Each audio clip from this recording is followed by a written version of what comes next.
Now, you know what? What? I'm going to make an educated guess and say this. I don't think it would be a wise idea to put it up on Facebook because you'll be buried.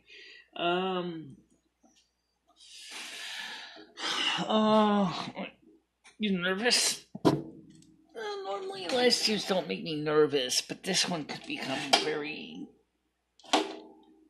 very exciting. Okay, so let's go through and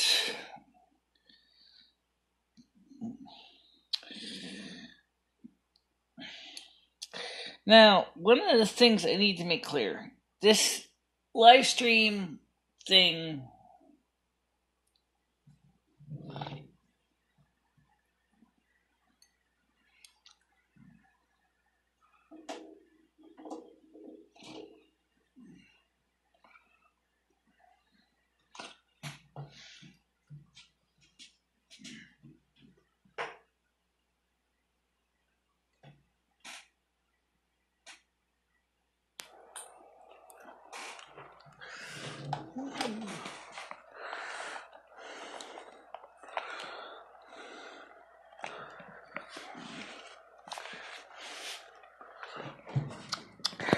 okay, so this is pretty good at this point here. So,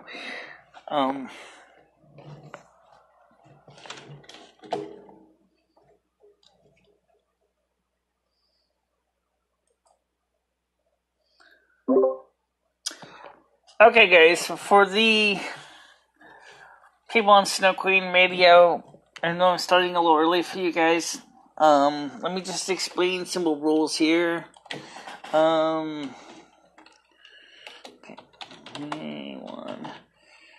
We are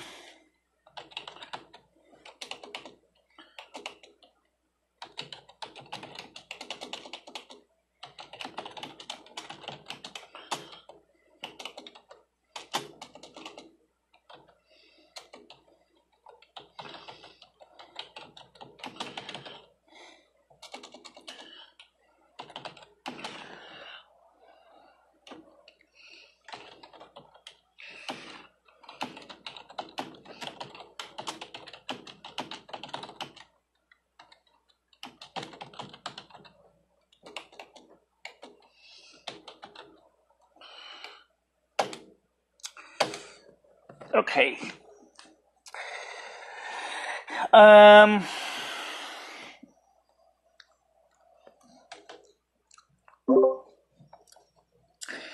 Let me start by first of all explaining. I know some people can hear me, some people can't. So, I made sure I left the live stream open so you can go ahead and ask me questions ahead of time.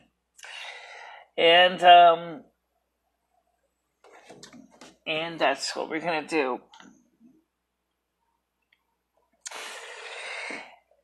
Today's show, I'm trying to expand my audience reach in a positive way. And because I'm hoping to cover a lot more people through Discord and through YouTube. I want to set some quick rules up. I'm going to explain this also when the live stream starts on YouTube, because for those of you on YouTube can also watch this as well. The first thing is that we're going to be starting the process of expanding our content. Okay? We're going to be trying to grow our content to cover more areas and more material. Where is my chat screen? It's not showing me chat screen. Is it? No. Ha! Oh, hello. Not a bloody thing. Okay, I'm gonna try disconnecting, reconnecting.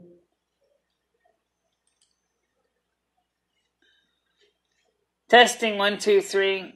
That's weird. I'm not getting no sound out of the going to the computer here. I should sing some good buttons. Oh, that's it. I had button. But okay, now I hear sound. Okay, now I can hear myself. I had it set wrong. Sorry about that, guys.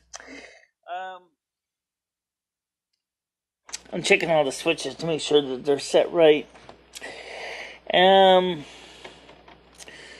Now, let me sure this is right. Yes, it is.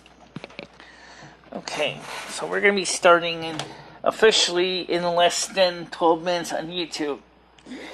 So because of this reason, I thought we would take some kind of pre-show questions, if anybody has any questions on Discord. So I should send a message out to the Oppenheimer Ranch Project. So let me go over there right now, and I'll just let them know. I hate this way this thing works. Oh my god.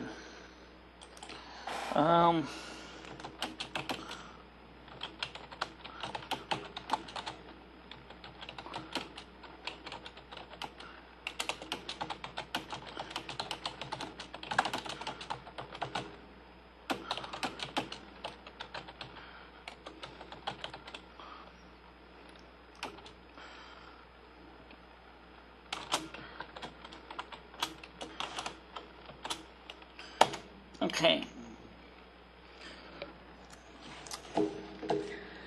So I'm gonna let's see. This is couch me in my chair. Oh, this is interesting.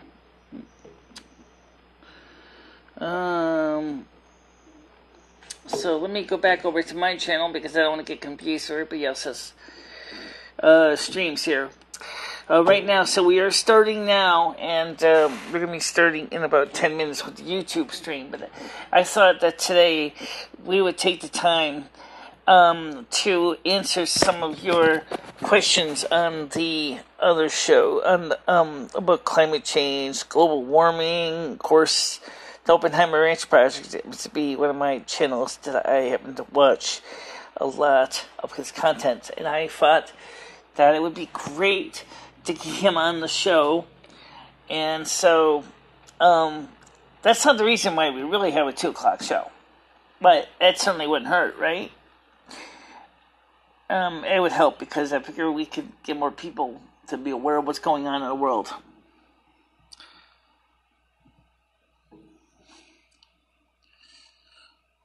Right now where I am, the temperature, by the way, is 18 degrees Celsius. It's probably one of the few days I don't have to have the air conditioner on. I do have a window fan, not in my window, to circulate the air in my apartment, but it's not because it's hot, it's just because I forgot to turn it off. And it feels pretty refreshingly cool in here. So, it's so much is going on with the world right now.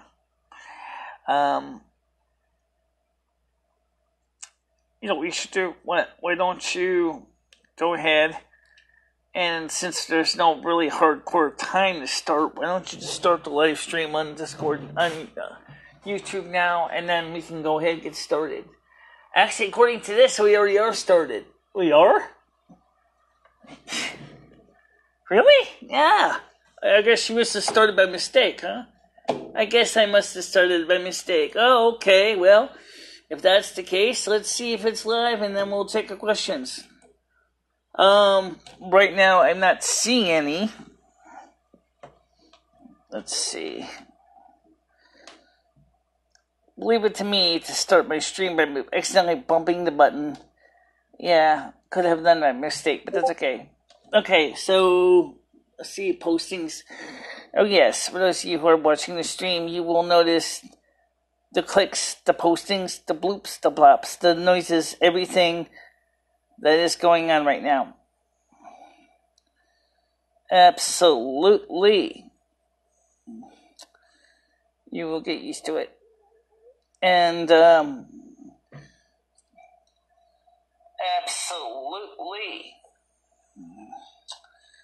You will get used to it.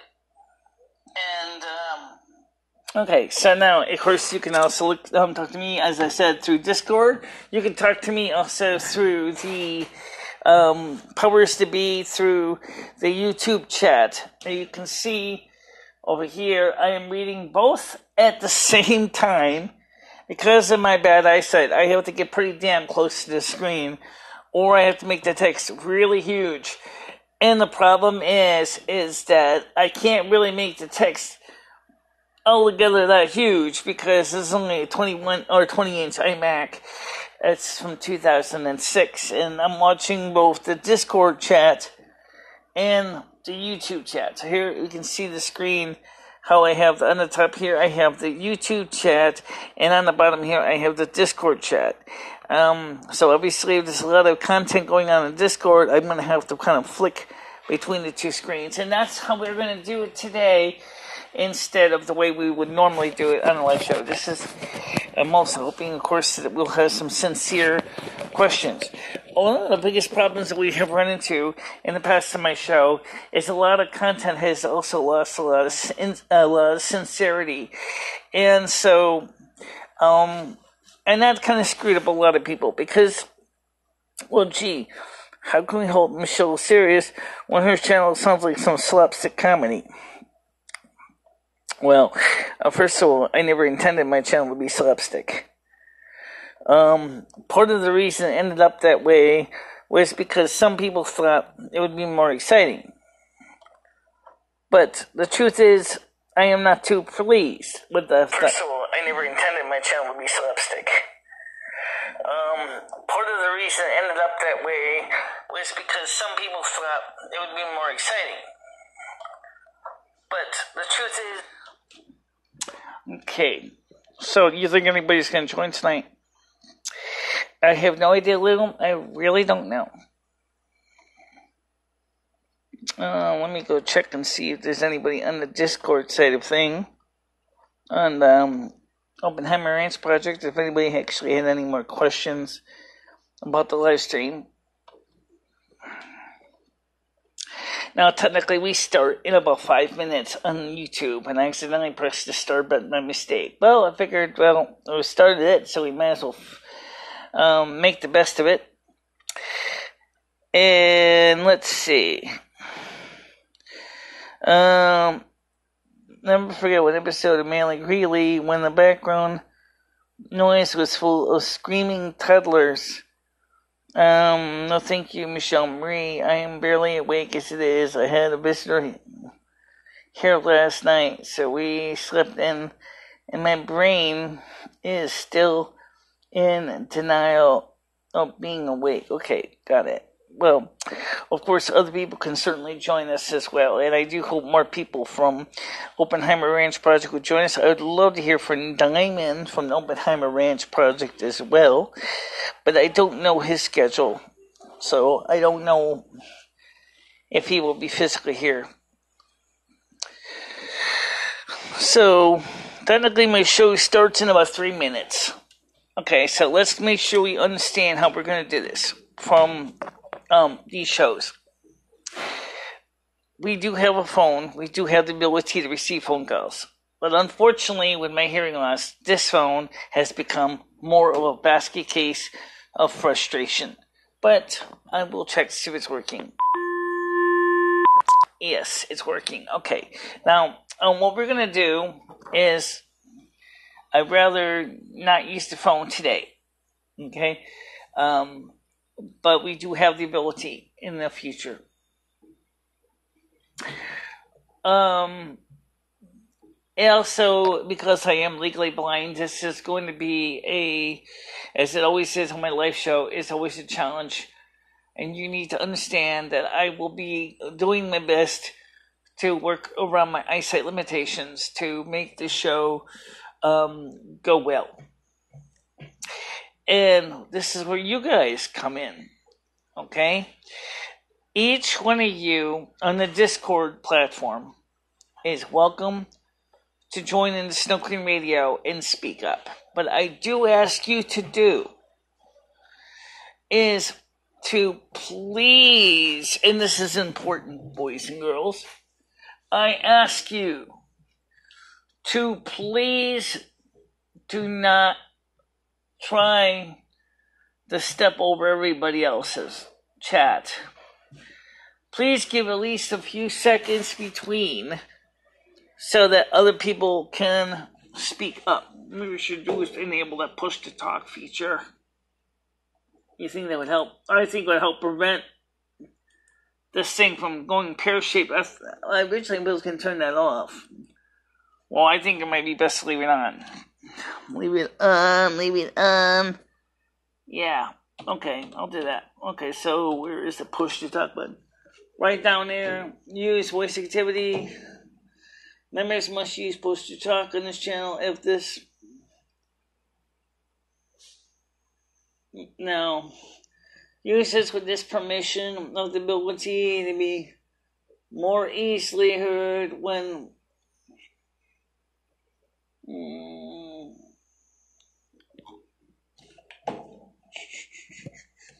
Alright. Everyone...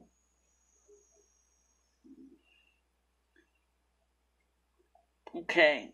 Membership is pushed down. Membership must use push down. Yeah, I want to enable that. Because I'll tell you why. Overview, permissions.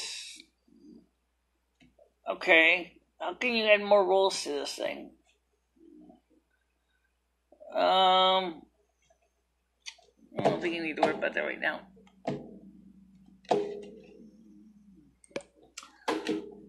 Okay.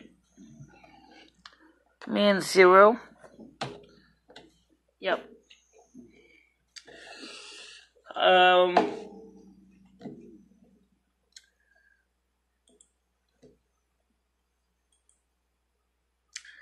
Okay.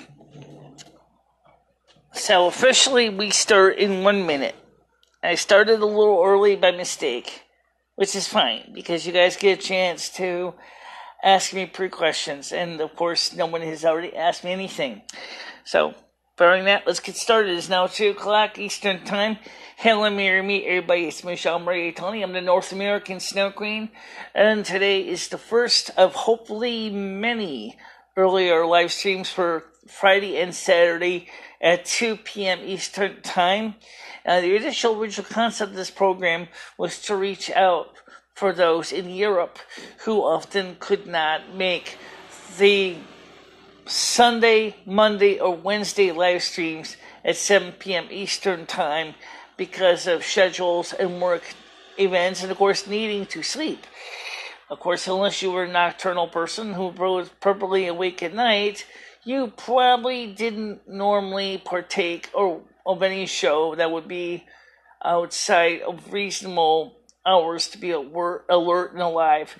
And so I felt it was decided that it would be better to have a show earlier in the day to cover issues of the world around us. Now, what that means is that this is a first episode, and as such, there's probably going to be a lot of shakedown.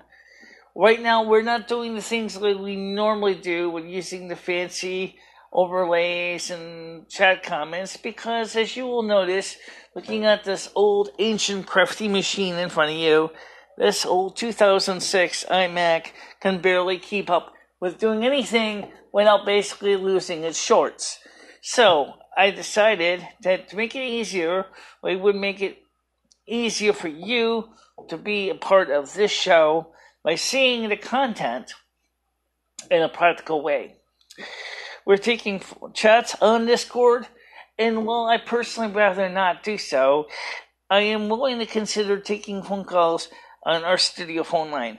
But the reason I really didn't want to do the phone was because of the fact is that the phone lines have been known to go pear-shaped with crazy phone calls, almost impossible to hear, and a very hard time. But I might keep an open mind on it.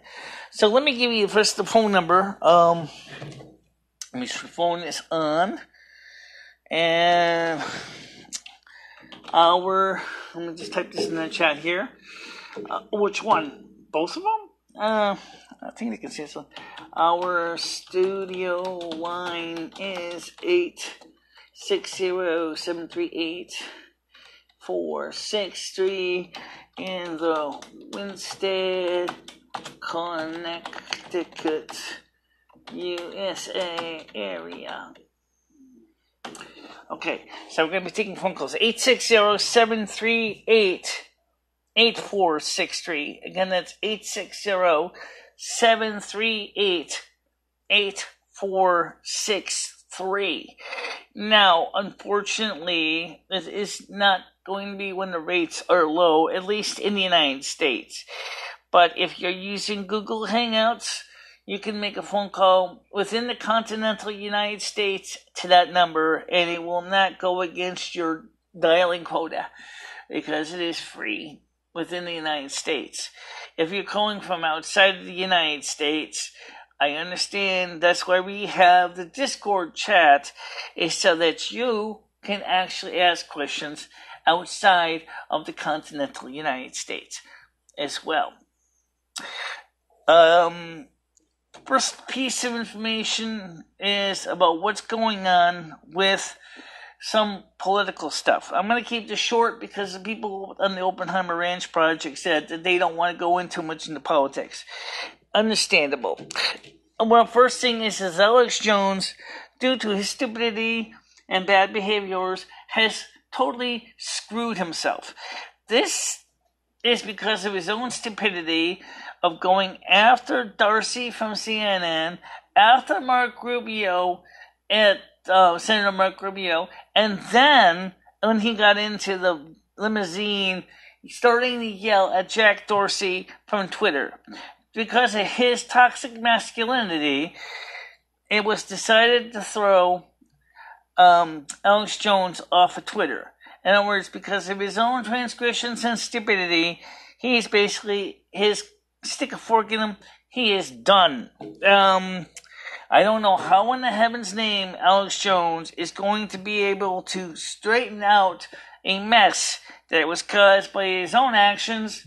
As I've explained to people over and over again, I understand when people do bad stuff. I don't have a problem when people do bad stuff. But seriously, this is just an example of when a bad behavior is going to be punished. Okay? It's a fact. It's not a matter of being nice about it. It is just the way it is. Bad behavior results in you going to get punished. And when you basically act like a toxic, combative tomcat, well, guess what? You are going to find yourself dealing with the consequences for your actions. Not a doubt. Now, another thing, of course, is I've been keeping up on the weather. Right now, from where I am, the weather is going to be mild for the next few days. It's not going to be so hot that you're going to need a lot of artificial air conditioning. But I will be honest when I say this, it would be very nice if we could see temperatures like this of 18, 19, 20 degrees Celsius pretty much during the rest of the month. I know that autumn is coming up on the 23rd of the month of September, and I'm looking forward to it because it will be a nice thing to see cooler weather during that time of year. Absolutely, totally cool. Unfortunately, as I can also tell you, that it's also very difficult to find ways to reach out to new people. So I'm getting them used to being in the house again, so if you can adopt him personally. Okay, it's not gonna about any. We have this cat, we named him Sammy. He's a stray and has decided that he likes us. I got 3 cats, and I'll tell you, all my 3 cats like me very much. Absolutely, all 3 like me. But unfortunately, one of them is not fixed, and that means you got to deal with the not fixed cat issues of his behavior. And it's frustrating because, you really care about the cats. You love them. They're special to you, and everybody knows that, and I do too. So, very interesting to point out that some would say, well, don't you get the cat fixed? Yada, yada, yada, yada, yada, yada. Well, you know what? Here's the reason. I fixed his father, and his father absolutely positively exploded as far as eating habits go. The old man eats about the same as he used to, but without testosterone to keep him healthy and youthful, he is clearly put on the pounds. That's, pretty serious. The vet said he looks like he's okay, but I said, well, you know what? I'm concerned because of his weight. I mean, I have a weight issue too, so I can understand, what he's, my concern is based on personal facts that my cat has become extremely morbidly obese. He's a beautiful cat and everything, but he's just a big fat thing, and I'm just checking some things here on my phone. All right, so unfortunately, one of the things I can tell you right now, it is very difficult to check to see how many people are actually watching these streams on my phone. I'm using this screen right here to read your questions. I'm reading this below to read your questions from Discord, and I'm using my iPhone to check on my show status. So that may sound kind of silly, but that actually works out for me because I can watch 3 different sets of statistics at the same time. But right now, I'm not really seeing too much content or questions yet. Maybe because the fact is that some of you guys don't think it's important. Okay, understandable. No problem. Let's see. Let's see. I'm trying to think of anything. Well, what about what's going on with the weather? Okay, well, in my local weather, we're going to be seeing it cool for another cool few days. Local, I always get us on the local forecast anyway, so let me give my local forecast. The Fly and Dine version. Wednesday today will be cloudy at 19 degrees Celsius. Expected high is 22, a low of 13. Saturday, cloudy again, a high of 21, a low of 9. Sunday, cloudy again, a high 18, a low of 10. Monday, showers, rain, a high 18, a low of 17. Tuesday, thunderstorms, a high of 26, a low of 18. And Monday, Tuesday, sorry, that's what I said. Tuesday, 27, a high of 18. Thursday, 26, 17. Friday is 26, 17. Saturday is 26, 17. And Saturday is 26, 14. So it's going to be cool enough. It's not going to be too bad. But the thing is that I know so many of you guys are looking forward to these forecast shows, and I'm really surprised that nobody actually came. Well, I think maybe because some of them kind of forgot. Yeah. I think you might be right about that. I think some people may have forgotten. Okay, so, everybody talks about the grand solar minimum. What's going to happen when there's a shortage of food, especially for people who are multiply handicapped? That is a great question, because, when you're multiply handicapped, you may or may not be able to raise your own food, and if you clearly think about it, well, yeah, you're gonna be screwed.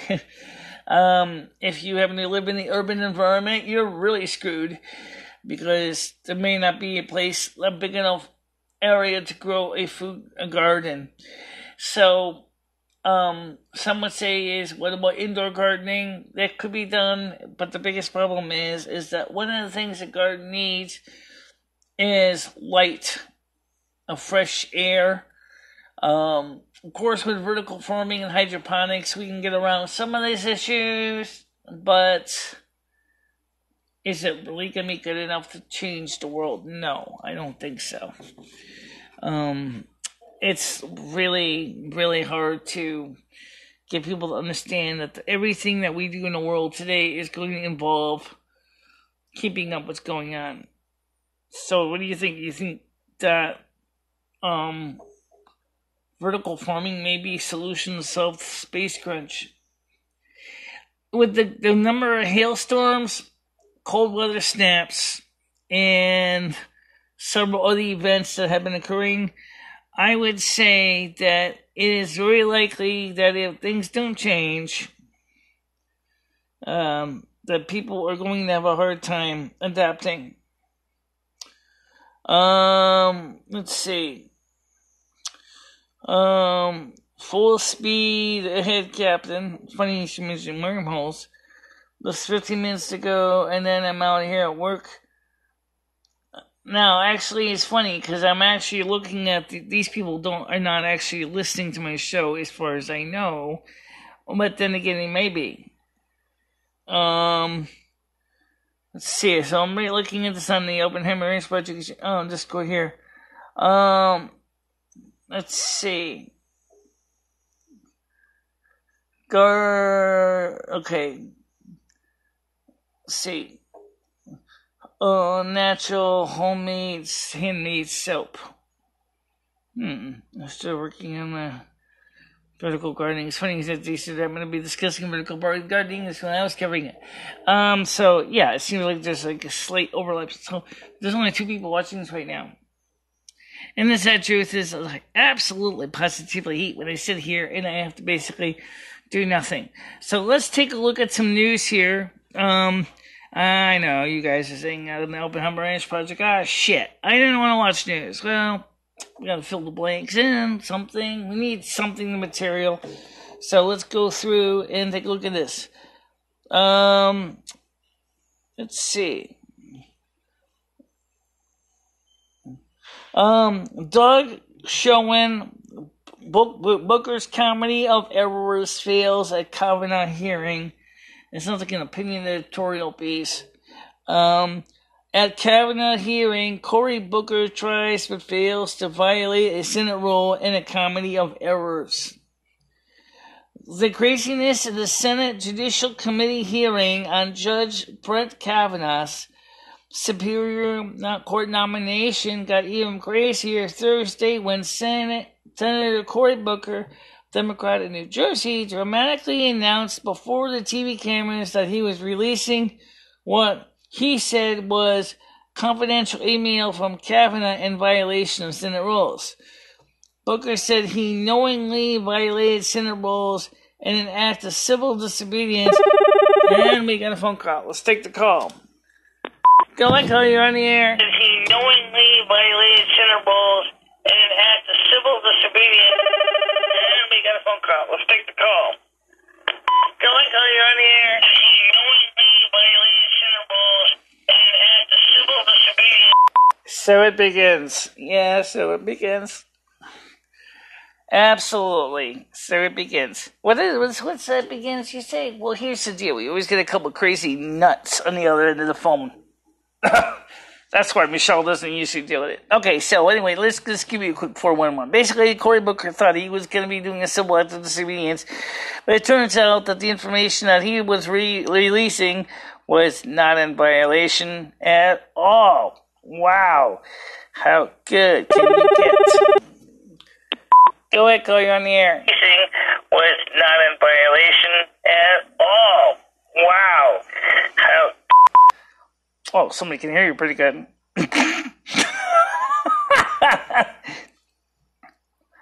All this bullshit that they did. Just... Okay. Here's the question. And I'm going to keep this short. Because the Open Harbor Ranch Project probably don't want to deal with this kind of crap. They already have enough to deal with crap with the governmental panel on climate change. I think Brett Kavanaugh must be extremely important if the Democrats are pushing this baloney. Okay? They didn't do it with Gorsuch, and they sure the heck didn't do it too much on a lot of the other Supreme Court nominees. So clearly, that means something. Maybe with Gorsuch, they thought maybe if we just go ahead and endorse him, we're lucky. It'll be the end of that. No more, no less problems. Donald Trump gets in as one nominee. Then they didn't expect that Justice Kennedy was going to retire. And that's where the Democrats starting to get scared to death. Sorry, guys. That's life. That's a boom. A big one. Pow. Now, and the, really, it's absolutely positively amazing about the IPCC. Why do I mention the IPCC? Well, you see, several leading scientists are now beginning to say and agree that, yes, the sun indeed is a part of the climate change, and that the Al Gore baloney that the IPCC had been talking about for years is basically a pile of false nothing burgers that has not come to be anything of fruition. Even Diamond and his graphs have shown that the ice in the Arctic, Antarctic is building up big time. Big ice. Ships can't get through. Icebreakers are having a hard time getting through in the Northwest Passage. Do you see what I'm saying? You getting, like he said, you getting what I'm putting down? Here's the deal. If the Earth is getting colder, and it already is. In fact, even several scientists have said this winter is going to be nice and frosty. I'm looking forward to that because I've had enough of this heat. I've had enough of this hot weather, and I just want to go back to doing the things I love. I love cold weather. I love snow. I love ice, and that's what I want. And you might be asking us, are you prepared? Of course I am. I'm always prepared. It's one of the reasons I do what I do. I'm prepared because I am the North American Snow Queen. That's my job. Winter is my love. Winter is my passion. And winter is the reason that I do what I do. And, of course, obviously, thanks to the call, we now know at least they can hear me clearly. Yeah, but who's watching you? I don't know. I don't know. I don't know who's watching me. And then, of course, I was hoping we were going to get some questions, but I'm not getting questions. Maybe they'll figure you'll just get tired and hang up. Well, I don't really have any scheduled ending time for these shows. I could basically end early. I could end late. I could end. This is the first time. This is the first show. This is the inaugural show. This is the first one. And I hope that during these shows that we'll be seeing more people on air soon. But trying to get people to come into a new show, and especially in the United States, just like right now, it's 2:20. Okay, number one, the kids are in school. Number two, people are still at work. Maybe a few in the Mountain Time Zone are having coffee and a lunch. And people in the Pacific Time Zone are probably just starting to wake up. And we have two messages. Irish Ginsberg has says, "Hi, Michelle. Go through Discord. Okay, cool. Because it's open now. And we can talk through Discord. And right now, we need to find somebody to fill in sometime. So you'll hear me on the Snow Queen Radio chat. And that would be the easiest way to reach me is on the Snow Queen Radio chat, especially if you are calling from internationally around the world and you don't want to have to go through the phone. This is the way to go. Go ahead, calling on the air. This is for Ginger Marie. Internationally around the world, and you don't want to have to go through the phone. That is so wasteful. I must have told free long distance. No shit.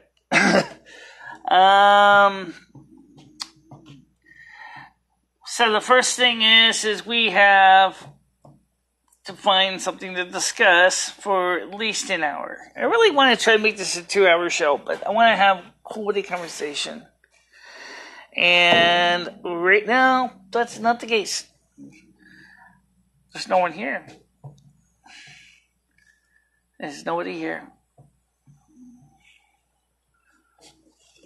Nope, there's nobody here.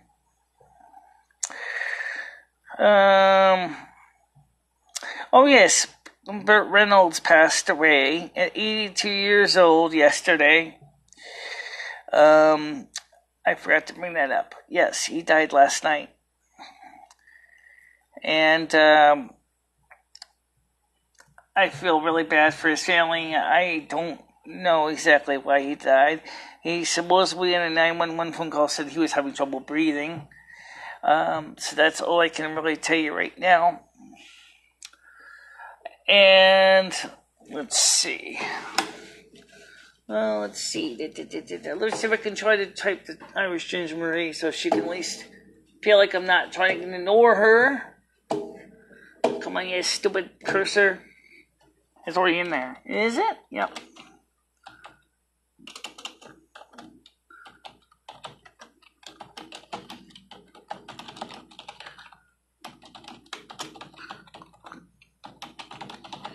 Okay, I'm open to chat on Discord in here, meaning on YouTube. But I have to be honest, because if I'm going to be chatting on YouTube, I'm going to need to read for the Discord people the extra questions and responses. Because the same thing if I was in the Discord chat.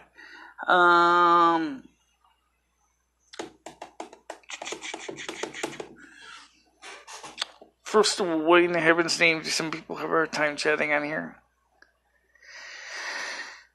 They don't have a hard time chatting on here. Okay, she says, my Discord isn't working. Okay.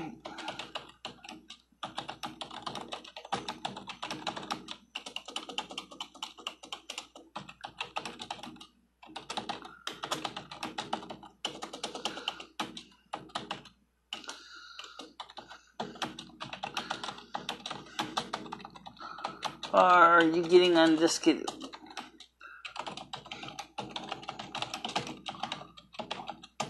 What kind of error are you getting on Discord? What does it matter? Because I can probably fix it if it's something that's a software problem. Okay. Okay.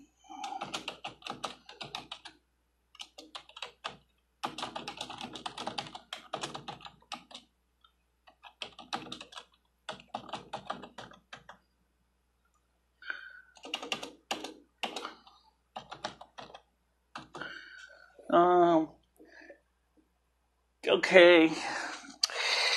Yeah. I've seen that error. Try resetting your cell phone and make sure you are not using a VPN like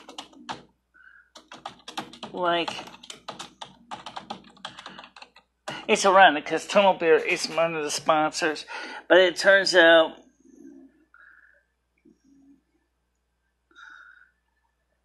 it can screw up conversations big time. If you have on any kind of VPN,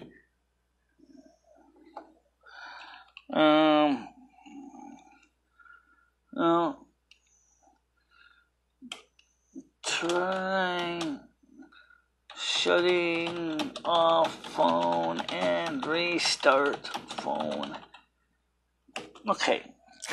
Okay, so she's having some issues right now, but she's obviously talking to me in Discord, so that's a start. And what we're going to do is, of course, today is we're really looking forward to trying to expand the chat areas to more people. And I have somebody else on here. Hello, Ginge. I can see your microphone. Okay, there you can talk. How you doing? Hey, Michelle. Hi. Right now it's pretty quiet. There's only me and you on. That's okay. Okay, but at least I got a chance to talk to me. So, how has your day been so far? Who called you a minute ago? It's been okay. I had kind of a crappy lunch at the soup kitchen, but What did they have for lunch? I had ham and potatoes with cheese and vegetables on nice. it. Go ahead, call you on the air. I'm about to have a Chinese. Great. I had, That's the newest idea of a joke these days. And that's brave. He just fancies me and he can't get over himself. Yeah, well, at least I now know the sound works, and the sound's going out on the internet. Yes, yes. Yeah, so how do I sound on YouTube anyway? Good. I can see you a good picture too. Yeah, I have it set for extra quality today, 720p. I'm using the Android phone to do the video, and I only ever use a phone, Michelle. Like, I don't have anything else. I have a tablet, but I hardly use it. Just Excuse use me? a phone. I didn't quite get to what you said there. I said I only use a phone, nothing else for social media. Oh, well, in the case of an Android phone, if you're using the YouTube app, the easiest way is to use it like you were using it originally. Yeah, I have a Samsung Edge.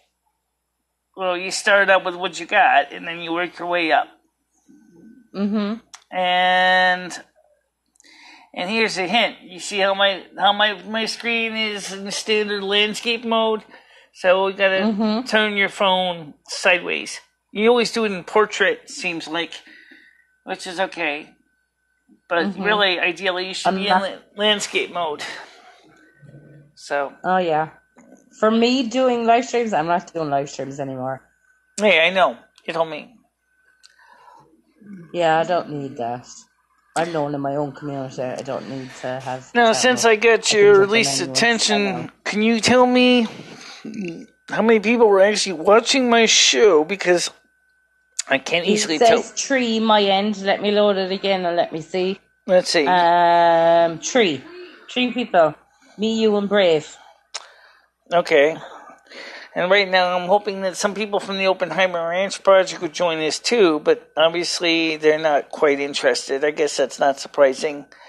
Let's be honest. I got your t-shirt in the post, Michelle. Yes, I know. You told me. I saw your picture with it. Yes, and I've been wearing it and everyone's been asking me who you are and I've been explaining, so you might get subs. Well, it'd be nice. Right now we just went down to 2 watchers. But then again, I think maybe some people are just tasting the water. Okay. Don't worry about the watchers. Do your thing. Yeah, I know. They'll watch on the reruns. But the thing is why I wanted to have another person on here is to spell us at the wheel, so to speak, is because if it's just me and Wilmy, the show can just drag on for hours. And tell me, Michelle, where is Christine? Christine? Who's Christine? Christina. Oh, your neighbor. What's her name? Christine? Christina? Christina. I don't remember if we had a neighbor named Christina. Oh, no. Your neighbor that used to live stream with you? Oh, you mean, I think I knew what you're talking about. Kristen? Krista's downstairs. No? Yeah. Why doesn't she come up anymore? Hey, she said that she's feels kind of camera shy. She doesn't really feel too comfortable being on camera. She really... Well, She should come up. You should tell her that I'll hang here with you. Cringe. I've had too much gin. Don't tell Gin I'm drinking gin. Hello. Who else is over there? Oh, I just heard another voice. No, that's Cringe Report. I just said hi to him. He's in the chat. Christina. You should tell her come on some night when I'm here. Or someday. Krista. Yeah, well, right now, I think that I've been trying to get her to be on here on a regular basis, but, like, she explained in the interview I did for 11H30, she doesn't really feel comfortable being in front of the camera as much. She's more like of a behind-the-scenes person. Mm-hmm. Like, she could join Discord from downstairs, just like I have in Ireland. She could join us downstairs and talk. Maybe send her a message and tell her that we're here. She's doing that and she might join us. I don't know if she's even home. Actually, I did post a message link for the show on their live stream, but let me see if I can do something with this. Let me cut this link here. And maybe message her and ask her. I haven't seen her on Discord, as in active on Discord. Okay. Hey, Cringe. I wonder if she says she's kind of self-conscious. It's like, but she doesn't need to show her face, just like I don't. Right, well, she doesn't. I mean, so all she has to do is just type in chat, but I don't think she's really into this. I can ask her. I'll send her a general message to the group, too. I'll ask her privately. Whatever happened to Shuri and all the other characters that used to be here? Hey, Cringe. Drinking gin. Where is Gin? Where is Gin, my friend? It's Krista. Krista. I would say, Krista. I would call her Christine. I don't know why. Let's see. Let's just type in a message here. Ginge. Mary. I'm typing in a private message first. Okay, that's fine. And remember what I messaged you today, Michelle. Will you stick to that? Don't talk about me on other channels. Okay. So you can avoid an argument. You don't want me to talk about who? Me, unless I'm there. Oh, okay. They all get offended and leave after Michelle doxes them. She can dox me, Cringe. I keep typing. For some reason, I keep typing H instead of G, and it comes out like Hinge Marie. Want you to join us in chat. To join our chat. Okay, so I post the link to her. I'm going to send this to her on both here. Posted it. And I'm going to select all. I'm going to hit copy. We've got Toegate 2018. What is? That could actually be a thing. So I send that message directly to Krista, and I'll send the same message to, let's see, Krista. Not Rich. No, not Rich. Don't do it. So who are you talking to? It's Cringe Report, you said? I'm talking to myself. I mean, a pretty deep voice there. You're saying I'm mannish, Michelle? That's not nice. I know, I was just kind of joking with you. Don't worry about it. I thought I heard a guy in the background. That's why I said that. Okay, Krista, okay. Now I'm going to post this link. Paste. Send. Okay, so I send it on both the group and I send it to the individuals. So now that the groups can join us as well. And we need to get more people in the Discord chat. Big time. Michelle, Discord is just full of trolls. It's just trolls. You know what the biggest problem is right now, though? It's the only way I can actually get people on here besides Google Hangouts, which unfortunately does not work on my Mac. Well, then you need to download Google Hangouts on your phone because it works in my phone. And Grinch Report says, Krista, hey Grinch, they get all offended and leave after Michelle doxes them. I never dox Krista, so don't give me that. It's okay. If you dox me, I live in Ireland. You're hardly going to get a plane ticket over here. Well, you helped me out a few times in the past, so... now Michelle, we don't need to talk about that in line.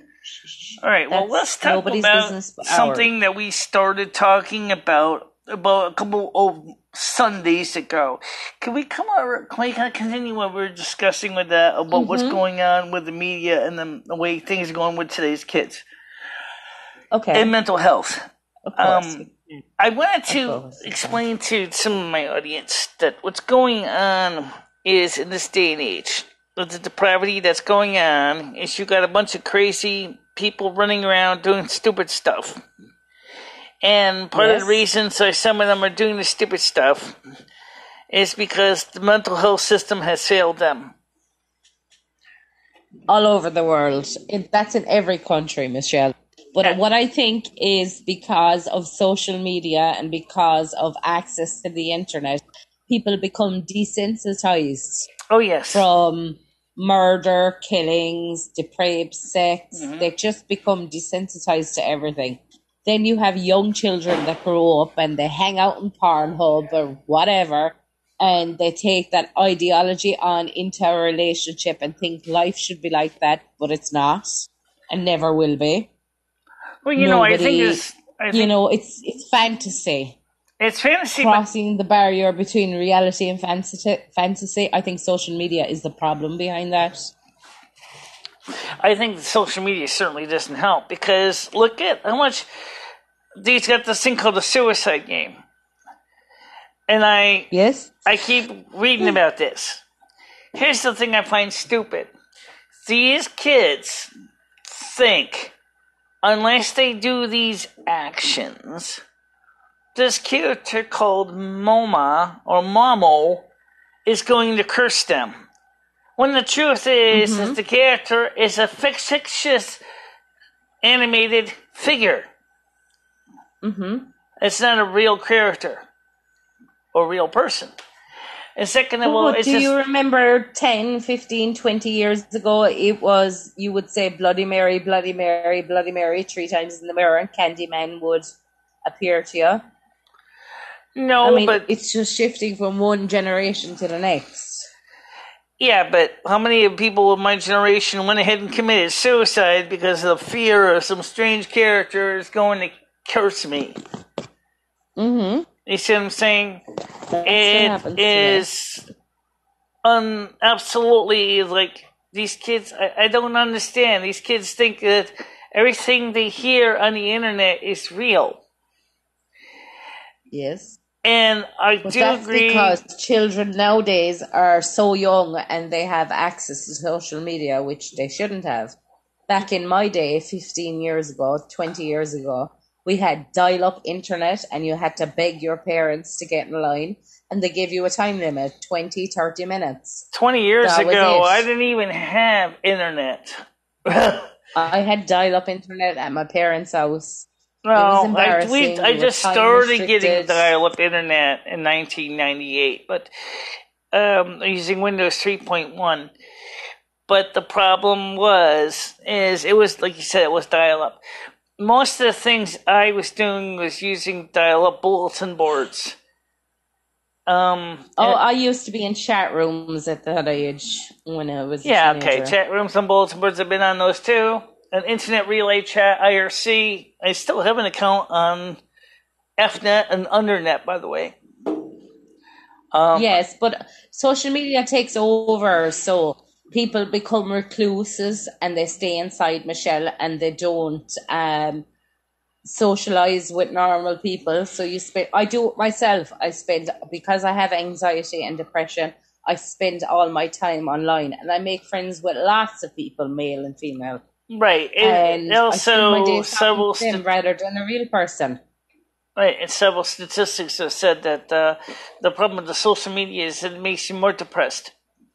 And the reason is because everybody thinks the people on the internet is having a great time, and they don't realize it's not that way. I think that when you rely on social media to chat to other people, it isolates you more than you already are. Yeah. Michelle, do you fancy El Stevo? Do tell us. Am I what? Do you fancy Stevo? El Stevo? Well, I don't really know the man enough to really say anything about his personality or anything. I don't really feel I can really give an honest observation of Steve-O at this point. Okay, but Steve-O is homeless, living in a homeless shelter. If he was able to get to Connecticut, would you let him take you on a date? Would you let him stay over? Would you build a friendship or a relationship? My landlord will not allow me to have homeless people sleeping in my apartment, so that wouldn't happen. Maybe I can hook him up with a friend of mine who's also homeless named Mike Vitale, and maybe Mike Vitale could help him find a place to sleep in his campment. I don't know. And why can't you have someone in your apartment? My landlord doesn't want homeless people in my apartment. Okay. He's a control freak. What do you want? A boyfriend or a partner, he should be allowed in there. I mean, I could have people over for the day, but no night visitors. But no landlord can tell you that you can't have night visitors, Michelle. That's stupid. It's stupid, but that's the rules. Well, follow the rules, or you're going to be in the streets, sleeping rough. I have rented. I own the house that I live in now. I have rented many a house, and a landlord has never told me that I couldn't have someone sleep over. I don't know what the laws are in Ireland, but I don't think he could even do that in Ireland. But obviously, I am month-to-month lease, so it would be very easy if he doesn't like what I'm doing. He just hears me my notice to quit, and I'm out of there. Period. That's okay, but he doesn't have to know that Steve-O is homeless. You could just present him as your partner. Well, maybe he doesn't need to know he's homeless, but it'd be kind of hard when he actually wants to see ID and verify his residency. That's the problem. Well, then, to me, Michelle, your landlord is a nosy bastard, and you're absolutely 100% right. You're absolutely 100% right on that. He's a nosy bastard. Well, then he basically grilled Rich like the Republicans are grilling Kavanaugh right now, just to come when he came up here with a video camera. If Rich showed up to my house, I'd grill him too. Sorry. Okay, I was just trying to read the questions here. Michelle, you have had Ed over many nights. Oh, yes. Ed also lived in my building originally as a tenant as well. He had his own apartment in the building. That's a little different. He was an existing resident. Michelle, I'll come back in. Just give me a second. Somebody's ringing me and you can hear my phone call. Okay. Okay, I'll be back in. Give me a second. Let me hang up here.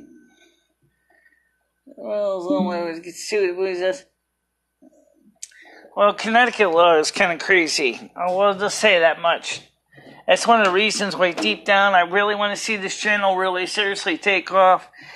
And I can basically give myself a decent income so I can get the freep out of here. And that's the truth. I wanted to basically become self-sufficient and not have to live under someone else's thumb.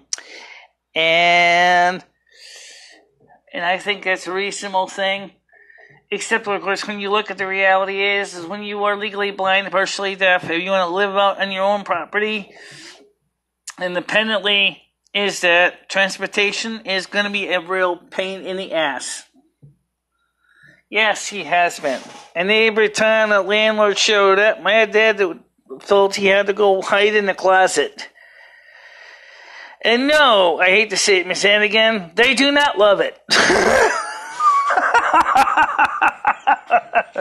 No, they did not.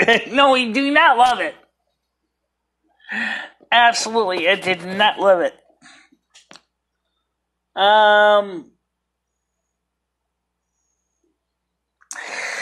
But I want to get the hell out of Winstead. I need to get a change anyway. I really do. You know, it's been so long since I've been feeling a free sense of stretch to do the things I want to do. I mentioned I wanted to have a simple life, free by owning my own piece of property, my own piece of land, But of course, there's always the price of land. It sets me back. Land is really expensive. I don't know how in the hell I'd be able to buy land for what I make on Social Security disability. And really, even if it's 1 acre. Yeah, I know, and it hasn't changed, has it? But that tells you some pretty good insight of what I really want inside my heart. That hasn't changed. Still want the same thing. I still want to get ahead. I think somebody said one time is, in one sense you're just existing, but you're truly not happy where you are, and the answer says is absolutely true. Because I feel, shackled and chained into something that I really did not want. And I don't like living under somebody else's thumb. I really don't. Oh, by the way, speaking of thumb, the guy that who had earned $400,000. Okay, Mac. Okay. Sorry, Michelle. I was just explaining to the people that were watching that one of the things I wanted to do was eventually become self-sufficient and get the hell out of here. Get my own place to live. Maybe a piece of land where I can basically have my own home and be free of the bullshit of living under somebody else's thumb. Yes, and but I don't understand how where you live that you don't have social housing. It's crazy. We have social housing with the full. Why isn't there social housing there? There is social housing, but the programs are full. There's no vacancies. But why don't you put your name in for social housing? Because the waiting list is over 3 years long, and guess what? They're still living under somebody else's thumb. See, that's just it. Yes. I want to own my own home and be totally independent where I can do things on my own, in my own home, and not have to worry about some landlord saying, no, you can't have a satellite dish on the roof. No, you can't have solar panels on the roof. No, you cannot have a horse in your 5-acre piece of land. I want to be freely able to do the things that I need to do to be self-sufficient. I want my own land, and I want my own title, and I know I have to work hard to get it to happen, but damn it, I want that thing. Yeah, I know, thumbs up, Cringe Report, I agree. But you know what? That is still a valid point. It doesn't change. Cringe Report wrote, Michelle, did you listen to Trump's call with the dude who wrote the book about him? What? No, I did not. I actually think he's half Irish, isn't he, Cringe? Woodrow? The guy that wrote the book about Woodward. Woodward sounds British of a title. Whatever happened to Brian Kay on here, the British guy? I heard him a couple days ago on the show. I haven't heard him in weeks. I have heard him about a week ago. And but as far as where's Brian Kay now, I have no idea. But he's probably at work right now. After all, it's hilarious. I believe so. Cringe. What's hilarious? That guy is. I haven't heard the phone call, but I know the guy that wrote the book is half Irish about Trump. Well, all I know is about this guy Woodward is I don't know. Donald Trump is getting dragged through a lot of crap. What do you think about the Brett Kavanaugh thing? I mean, I wasn't going to go heavily into this, but the hell with it, because obviously most of the people are not here. Is when you listen to the things about the Democrats are doing to try to derail the Senate confirmation hearing. First of all, they must think he's a pretty big problem if they want to go through all this trouble and create contempt of Senate to get themselves arrested and thrown out. George Soros has been financing these Democratic protesters. I just thought of something. What if I was to say I was a Democratic protester and I say I got $15, $25 and I did nothing, but just sat down and was quiet and folded my hands and done nothing in this meeting? Would I be forced to give them the money back? I have no idea about the political party. That's a great question, right? I just know that Trump Hey, Michelle, we'll give you $1,000 if you make a scene.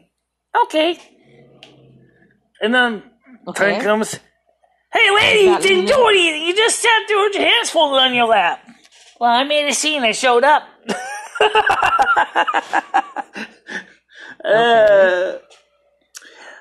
Living Gold says you can work if you choose not to. It's a woman that has a weekly blog and makes $500 a week working online answering customer service emails.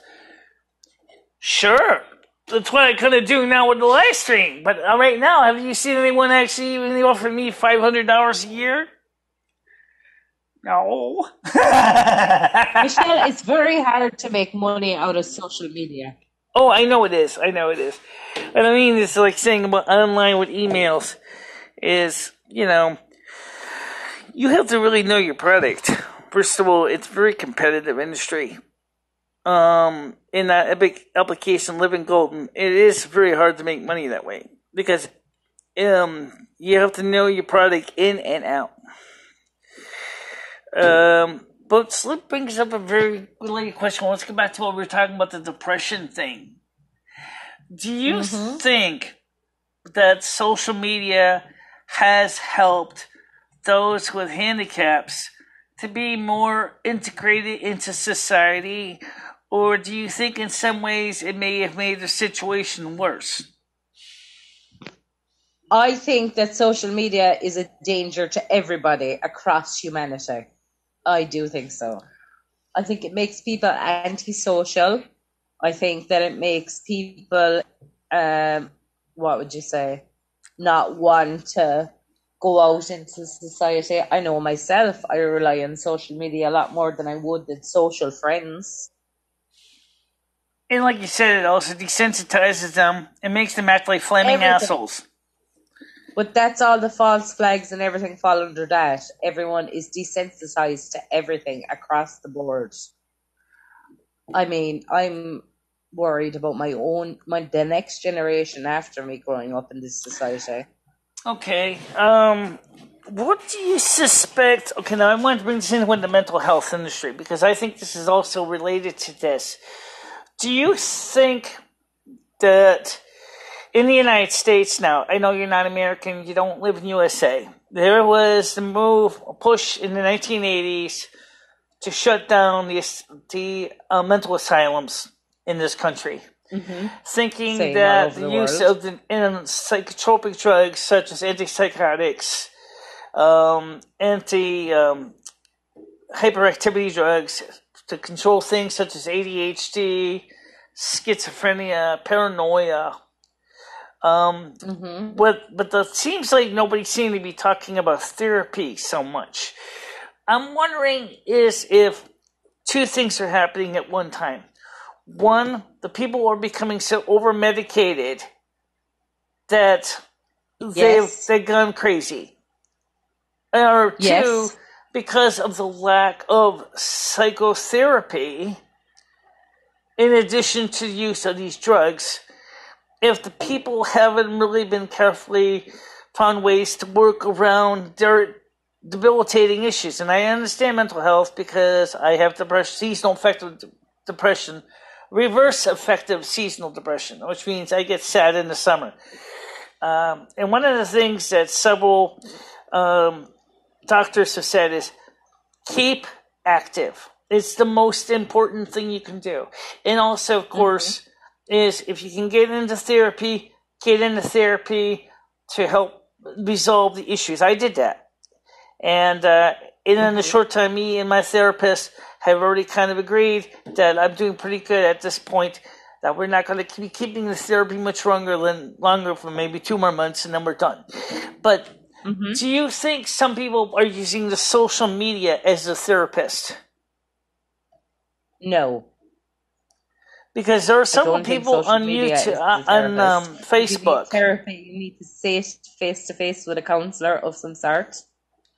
There are some people on Facebook, I'm not going to give names, that every time something goes wrong, they get on the internet and they start telling everybody about everything that's gone wrong in their life. Look, Michelle, no pharmaceutical country in the world wants people to use therapy to their advantage.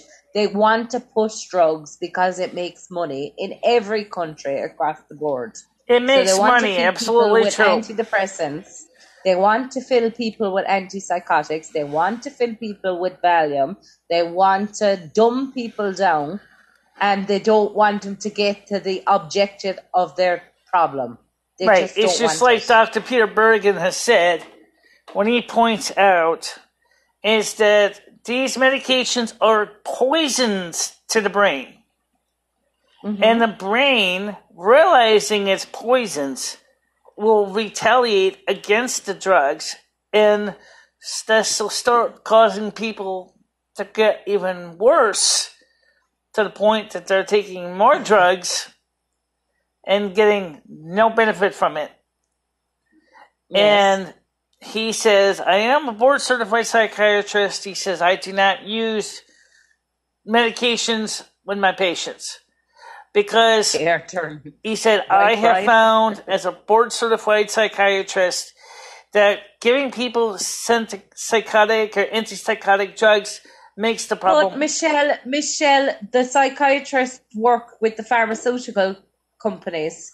Oh yeah, most of them do. Drugs on people to dumb them down too. So they all work together. Nobody gets to the real issue of the problem for depression, anxiety, or anything else. Yes, you can. Which brings in another question: is since Big Pharma is just as bad as the illicit drug market, what do you want? Except it's regulated. Is this? Daddy's gone to the Chinese. What's that? Yes. Sorry, Michelle. Oh, okay. Yes, you can. Can you get it out? I just got out of psychology class, ironically. Brian, what's your points on social media and the way people with mental illness use social media to their own advantage? I think not socialize with people and to spend days online. I know I do it myself. I make friends from all over the world, but it's not right when you need to be socializing with people. I noticed that, as I said, even the non-mentally ill people are doing this. I mean, I go to the soup kitchen. I sit by myself at my table. Why? I have no idea. Exactly, Brian. There's 5 seats, empty seats around me. And I see other people are doing the same thing. There's like 5 or 6 seats around them. And what are they doing? They got their nose stuck on their phones. Mm-hmm. It's like, why should I talk to you in person? I've seen a meme, Michelle, on Facebook, and it showed a concert in the early 90s when people were bobbing it out and dancing, and then compared to 2018 when every idiot was standing there with their phone recording what was going on. Social media has fucked up this society. There's no other word for it. We're all fucked. Yeah, I think this is society. I think social media has definitely fucked up society. Absolutely. Mm-hmm. That's why I banned my kids from going online. But in my area, if you're not into social media, what's your next choice? Go to the bar. Exactly. Thought equals hate speech, and that's just why I say this whole Alex Jones being banned from social media is a false flag, because the end of freedom of speech is coming, and he's just a player in the big game. Speaking of Alex Jones, I really wasn't going to get in too much into this, but I did mention this in the beginning of the stream. Let's not talk about him. Go on. Go, Michelle. Well, I'll just keep it short. He fucked himself when he went to Washington. He fucked himself. Why? Because he acted like Mr. Big Brusque Male Toxic Testosterone Syndrome. Okay? He goes out there, starts screaming at Marco Rubio, starts screaming at the Darcy guy from CNN, starts screaming at Jack Dorsey from Twitter. Twitter thought Jack Dorsey felt threatened. He pulled his account off of Twitter. He's permanently blacklisted on Twitter. He can never be on it ever again.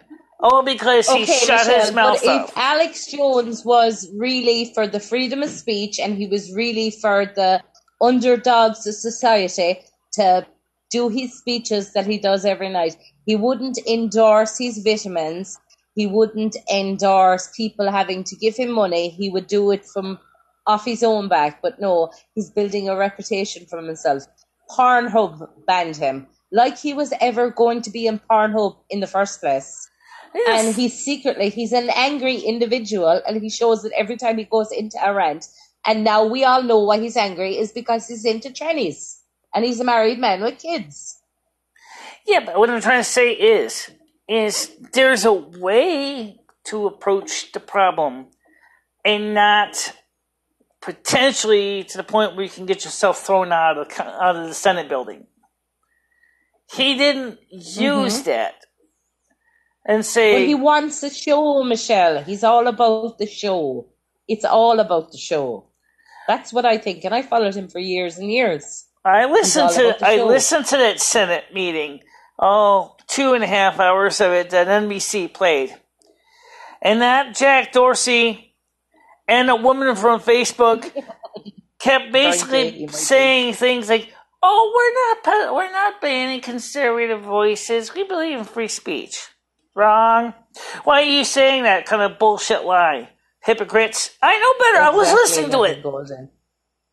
They kept backpedaling. I don't think Brian Caden is driven by tranny porn, but I think that he's trying to disguise the real person that he is, and he's probably homosexual behind it all. And who cares? He's dumb. His dumb little 5-minute segment on why tranny porn was found on his phone was stupid. You have to Google that stuff to watch it. Well, I mean, the point is that, Exactly, Brian. He's a dick. I don't care about Alex Jones. I think, as I said, I think he's done. That's it. I mean, his business, the only outlet he has now is Periscope. Do you know how stupid Periscope is? Mm-hmm. What good is Periscope when you're going to have after your Periscope is over and someone goes ahead and watches the replay? There ain't no replay. Why the fuck do you even bother put the link in your description saying, watch us on Periscope? I can't. Because your show ended an hour ago. I can't watch your little... See what I'm saying? That's the thing that I think Periscope is a piece of shit. But that's a different thing. That's the software problem. Not so much the idiot behind the camera. But I'm trying to say is that I don't even know what really, besides Real Video, I don't know any other sites that have Alex Jones that is not potentially at the verge of being thrown out with yesterday's refuse in the dustbin of society. I haven't seen anything on his show that really isn't being covered by somebody else as some sympathizer. I carry some of his content, yes. But actually, seriously... lots of people talk about the same stuff that Alex Jones talks about. There are people... There's a guy in England, his name just has gone over my head. There's He's exactly the same as Alex Jones. There's a woman that was on doing the same ranting and raving that he was, but she was actually in the Senate meeting. Looked, I swear to God, I thought she was Alex Jones after she went through sex conversion. Because she looked like she was a typical woman's actor, just like him, started screaming about rights, and I was like, God, what the hell? But Brian, if he's 100% right most of the time, he's been fed that information to place a dumb sheep that will listen to his bullshit. That's right. What I think. Everything that he talks about is on the cards anyway. I think you're absolutely right when you say about the adult sheep, because you're right. The sheeple don't understand. Okay? Eventually, but what if it's a fed agenda to each and every person, Brian? What if it's written on the cards for him to put out there before it happens? What if? Well, let's put it this way. Just like Brian Kay said about how he said the frogs are gay. Well, soon the frogs will be cooked. Never mind gay. Okay, Brian, go back to when Alex Jones made the video about Bohemian Grove. I mean, there was whispers about that beforehand. How did he get in there with a camera? You think about that. The video was talking specifically about toxins that are released in the water from industrial pollutants that are causing endocrine shift in the frog's reproductive organs. And that is true. Okay, and several biologists have confirmed, yes, certain chemicals are making male frogs effeminate frogs. Okay, but Michelle, along with that, why is every food we intake, what would you say, influenced by hormones? Why are men growing boobs and having to have boob reductions? Why? Why is all this thing happening in 2018? They didn't happen 50 years ago. Depopulation, I'm telling you, Michelle. Oh, depopulation definitely makes sense, especially when you start realizing you got the what's been going on with the gay and lesbian movements. The George Guidestones, I like to bring them up a lot, says to get the population of the world down to 950 million people. What a better way to do it? Have people stop making love to have babies. And make new laws to encourage the killing of unwanted offspring. I don't believe in that. I just don't believe in that part, that you should be artificially inseminated with a baby. I just don't believe in that. I believe that you're playing with God's hands doing that. But that's just my opinion. Well, the way I see There's a lot of stuff we should be doing in this society right now that wouldn't have been done 50 years ago. Oh, I know there's a lot of stuff that we shouldn't be doing in society because, let's be honest, there's a lot of new chemicals and toxins that we're using every day. Take, for example, your lithium battery in your cell phone. Most people don't even realize that lithium is a toxic metal. Even though it's true that most batteries don't really have that much lithium at all, that's not the point. That is actually a ticking time bomb in your phone. You don't realize it because you don't see as many batteries explode. But they have been exploded a couple times and have been news stories. Not only that, Michelle believes in toxic masculinity. It is certainly toxic. The electrolyte is equally toxic in a lithium-ion battery. But here's the thing that's even more frightening. They make phones thinner and thinner and thinner, okay? But that thinner and thinner and thinner means that the battery is less and less protection from shock damage, from punctures, from anything. When the sad truth is people have said to Apple, hey, we want two things. One, we don't want a thinner phone. Okay? And two, we would like a thicker phone that could hold a larger capacity battery. And some people have even said, we also would like the right to easily replace the battery when it goes bad so that we don't have to go to the Apple store to change out the battery. And Apple all Apple products across the board are shit, Michelle. Yes, especially the newer ones. Especially the newer ones. They're all shit. Louis Rossman will tell you that. The newest Apple products are shit. Okay? I'm not advocating for his removal, Brian Kay. I don't give a fuck about Alex Jones. And I'm not the Alex Jones Nazi police. I said one thing to Rich and he's cried about it since. Get a fucking life. I don't care about Alex Jones. Well, I do care about my freedom. He's a dick. Just like I was saying, is I would like to one day have a piece of land that I could build my own house on. And I want to build a house. Everybody would love to do that, but we can't. We can't afford it in this lifetime. Of course not. We will never be able to afford it. Of course not, because guess who controls all the money? Okay, live in golden, you live and die. The bankers control all the money. The bankers control the money. Samsung TV. You know I'm telling you the truth. The bankers control the money. It doesn't matter if they are who they are. Okay, the Bilderberg Group, the Rothschilds. The European Central Bank is actually controlled by the Rothschilds, and then of course even the United States. Federal Reserve actually has Rothschild control in it as well. So they control the money. They control the interest rates. And guess what? Everybody now thinks that land is worth, say, hundreds of thousands of pounds. Guess what? Hundreds and thousands of pounds per hectare is crazy. Especially when some of the land is barely arable. My grandfather died not so long ago. He bought his house for £1. £1 in the 1940s. You buy a house for 140, 160,000 now in Ireland. And the thing is you buy a piece of property, and the next thing you know, you got to spend all this huge amount of money. You know, if you could put... Excuse me, Brian K. I earn my own money. I have an income every week, just like every other normal person. So I ain't bitching about making money.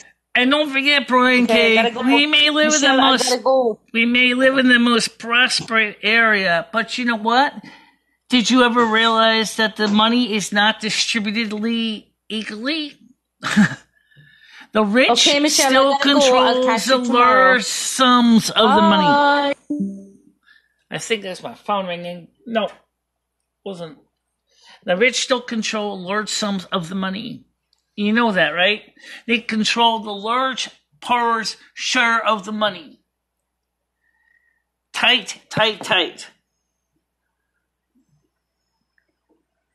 Oh, yeah, I know that. But who wants to live in a bad neighborhood? Who wants to be shot for wearing Nikes? Who wants to wear Nikes? I don't want any money now.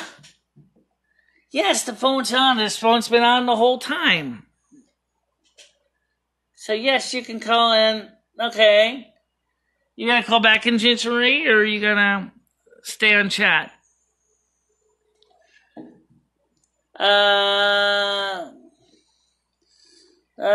Don't hate me like... I don't think Rich will hate you. I don't think Rich hates you. Who controls you when you do? Yeah, but the things you want to buy, especially real estate, is controlled by brokers that actually control a lot of the resources that are available. Don't forget some of it's commodity. Well, I disagree with what you say. I will defend your death right to say. Well, thank you very much. I appreciate that. So yes, Brian K., you can call him. The phone is on. Yep. So yes, the phone is on. 860-738-8463. 860-738-8463. Irish and the connections is a big gap of either me or hate me, but I am cool. Okay, well, why did you hang up on me? She didn't hang up on you. She technically didn't hang up on you. I don't know.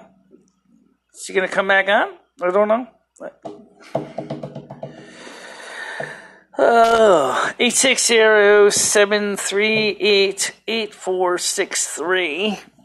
Call now while the rates are high. God. That's a good one. Call now. Always, Dr. Demento would say, call now while the rates are low. Well, call now while the rates are high. Depending on which income, which tariffs you're on, this is the most expensive time to call. CR pound toe porn. Sorry, Michelle, I'm having a late dinner. Okay. Share is in LA now. Priorities. Yeah, share.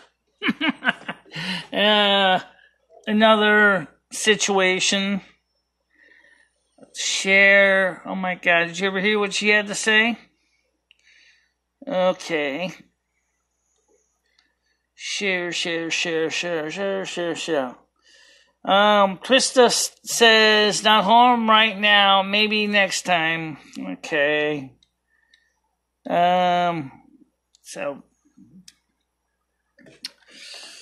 No one can say the community isn't diverse except for black people because Michelle runs them off. I don't run them off. They voluntarily choose to leave. And don't forget, Finchport, we do have a diverse group of people on our 3 channels that actually are definitely unique. So it is not because I run them off. You gotta charge this battery on the iPhone? Yeah. That's okay. Since I'm just checking things anyway. So let's see. I love this Discord logo. It says, do you ever notice them? Even notice them? Very good question. 867. No, wait a minute. I'll type it in. It is 607387 or 8. There we go. That's the number. And you sometimes just say, you really know that's the number 8463. So LOL says, let's go back to my channel. Let's just check if somebody else is on the hoping I missed the phone. Go ahead, call you on the air. Hello? Yeah, how you doing? I'm good. How are you doing, Michelle? It's Brian. Okay, how is it today for you? Yeah, I know. I say, how is it today for you? What's that? How is today going for you, Michelle? Okay. So what do you think of today's show anyway? What do I think of it? Yeah. I think that it is very lucky for you to have it because that's not a right everybody's afforded. We're finding that out more and more lately. Well, what do you think about what we were talking about with social media and how it's affecting people with mental illness and causing increases of the lack of desensitization of people using social media? I think that social media is overall, it has been a failed experiment, really, on the human psyche as a whole. When you look at that, you were talking a little bit about the cases of isolation that happen. And I think social media really does a terrible job at exacerbating these sort of symptoms. And they cause people to become so introverted, essentially, that they have entered into a state almost of disrespondence in a lot of severe mental illness. Does this make sense? Okay, so you're saying is that you think the social media is basically warping the minds of people who are using it, but do you think the social media will ever eventually become a fad or become a past thing of the past, and we will be entering a new era of more one-to-one interaction, or do you think it's going to become more progressively entrenched in their lives? That's a difficult bit to answer, really, because we can never be certain what the future holds for us, number one. Number two, I think that when you look at the younger generation, they're using electronics and communication more than the older generations, and that might have somewhat to do with the availability of it, but still, I don't think that there is a reasonable indication that this will slow down. I think what this needs is it needs a almost like drugs. They need to stop being what's what I'm looking for? Idolized. You know what I mean? With the mumble rappers on SoundCloud talking about Xanax and Purple Drank. Yeah, with mental health drugs. And I think that also the other thing which is related to the earlier thing about the Alex Jones and the censorship and the control is I think that it's very frightening when you see that it's only a few select companies that have controlled almost pretty much all the major social media sites. Oh, yeah. I don't think it did. Did you see that H3H3, they actually just talked about Alex Jones on the show or during their podcast, and the stream was taken down by YouTube for simply mentioning Alex Jones. Right, exactly. I think that there's a clear and present danger to the people that is, it's getting to the point where if Congress doesn't respond, when you remove one's ability to speak about problems, to solve them, The only other option is violence, unfortunately. And I think that it might be time for that. Well, I think that's part of the whole problem is because, just like you said, is that people are, is H3, if I understand correctly, was a gaming channel, and he wasn't going into a lot of heavy discussion on his live stream about Alex Jones, and that did they do? He was a major channel, was a major gaming channel, and they threw him out. They shut his channel midstream. So they didn't even know until after the show was over that they were banned. They were able to win their appeal because they even YouTube's, because it was a robot that declared them saying something that was verboten. It was not a human flagging the channel. Well, I understand with what you're saying about the AI and the stuff that they use to sort of go through mass media posts and analyze them for their rules of terms of service or whatever the hell they call that Orwellian law. But the whole thing about that is this AI was programmed by a human being. Now, that human being, obviously, when they were constructing the program, they had the option for implicit bias to be inserted into this. Maybe there is, when they place these things on severity. Like I say, I want to kill a police officer, and then I say, I want to kill a bad guy, and I want to kill an Islamic terrorist. I say those three statements. The one that they place as the most is the Islamic terrorist, right. Then the bad guy, and then the one they say is the least is the killing a police officer. So these things are programmed, yes, but they still are programmed with implicit bias that reflects the coder. If Henry Davis was alive, he would be able to better explain this to me because he has written one of the most non-negligent operating systems out there. Well, this brings the whole point is since these AIs are becoming to the point where they're self-learning and self-aware, is if maybe the problem is that they're going to start thinking on their own that this is verboten, and it may not have actually been programmed in by the human, but rather it's by seeing what's going out there. The spiders are picking up these things and saying, this is a bad person. Anytime he mentions that, you should throw him off or ban that person from mentioning this word or that word. And that's where... Cool. It reminds me a lot of like the same approach that Rhonda Church would take when she had the moderator status in the chats. Like, if you just mentioned something, she would instantaneously, that was grounds for her to ban you from the channel altogether. Right. Really quite disturbing. And it seems that it's manifested that Rhonda Church's same Nazi beliefs, let's call it Nazi, it is a Nazi way of thinking because the Nazis were, of course, famous for the book burning and all of that nonsense. It's very similar to Rhonda's approach to things, It's almost as if maybe that... In the United States, it's more like a form of fascism because these companies are doing these things, pretty much flying for government, cooperation. If you listen to what's going on, we think that NSA isn't spying on people anymore. Wrong, they still are. And so are these companies, and some of these companies are voluntarily giving NSA through the prison program all this information, and they still are to this day. And so every single person has got to basically watch everything they're saying. That's what Alex Jones was upset about.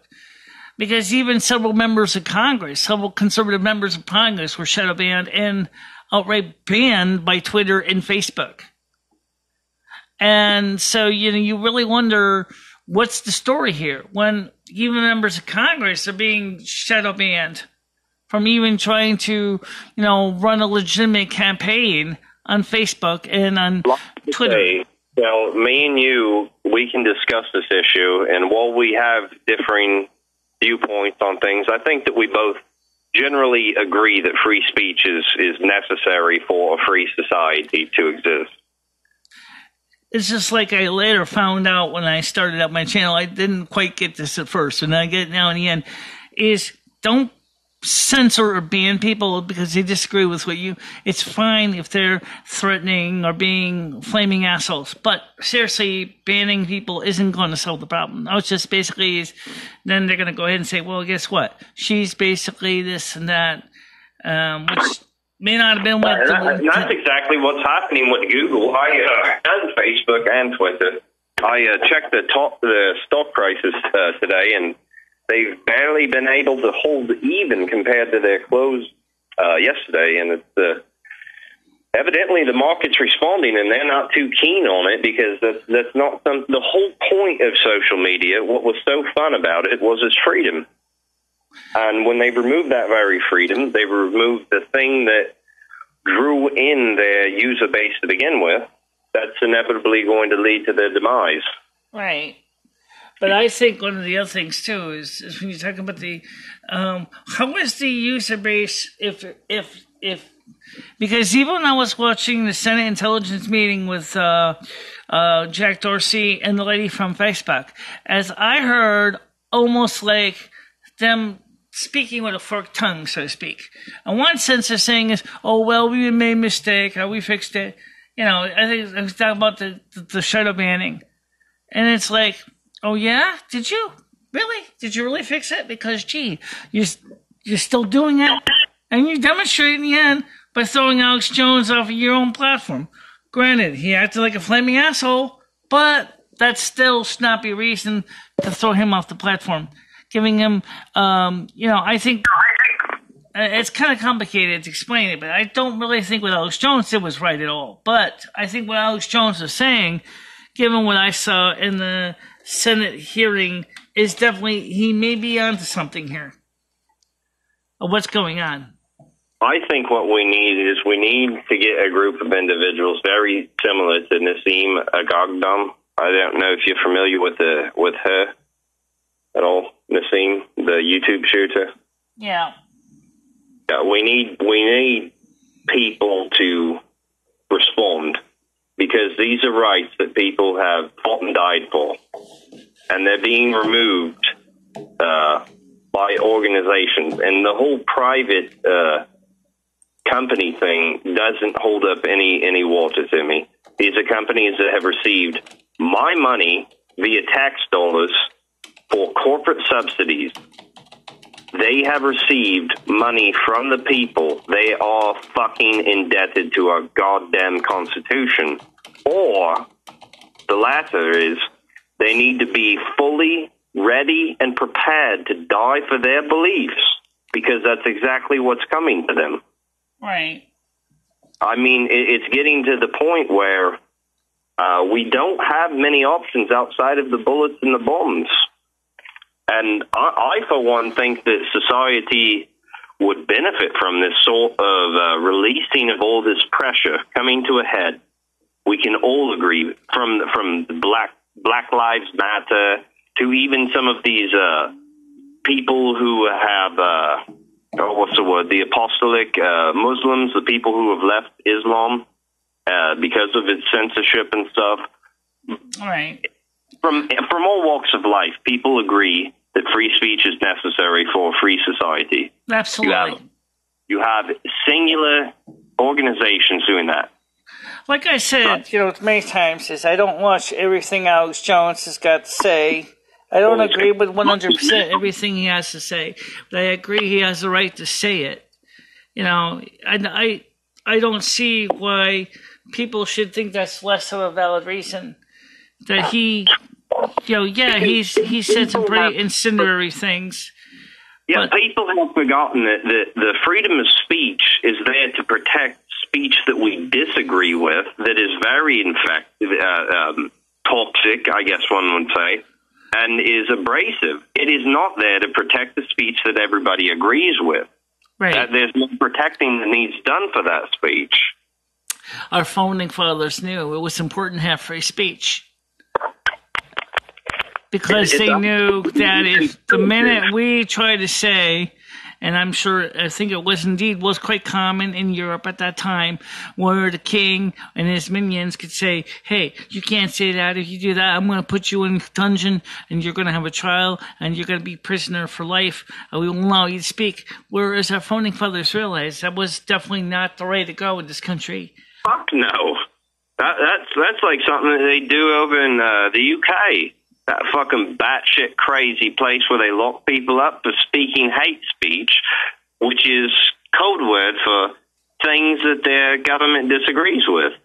Right. And it makes me very happy. I love thinking about all the British faggots that we just annihilated during the revolution because they were doing the same sort of thing, and I envision the images and hopefully the video and stuff which will become historic of the great raid on the Google complex and all of these. You're absolutely right, but you say that, and here's the thing that's even more important to understand is the fact is that in this case, it's not the king and his servants that are saying you cannot speak. It is a group of companies that are not even part of the government trying to say this. Whereas some of the members of Congress, of course, are working in cahoots with these companies. It's not and that is the deep state. Right. Exactly. The deep state doesn't want people to hear opposing viewpoints. As I said, I don't necessarily agree 100% with everything Alex Jones says. I do feel he has the right to say what he has to say. Doesn't mean I'm going to agree with it. If I don't like it, I can always change the channel. I don't have to basically watch it. Exactly. And Michelle, it's gotten so bad that you've had people advocating for President Trump to be censored, a sitting president to be censored from a platform, and then they want to claim that this is still an independent private company and they can do whatever they want. Right. And the thing is just like, when you listen to this Senate, Intelligence Committee, it was like, you could hear that these companies were not telling the Congressional Intelligence Committee the whole truth. It's almost like they were trying to say, don't tell them that, don't tell them that. Then they'll go ahead and say that they want to mandate controls and saying that we have to give them free speech when we don't want these people on our platform. And yet the truth is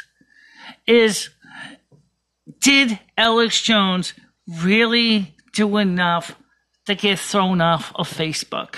Michelle, these people still have Louis Farrakhan, which has advocated for years the death of Israel and Jewish people and Americans as well. Right. He is verified on Twitter still. So there is a clear and present reason why these companies are choosing to do this and why they're choosing to do it really simultaneously.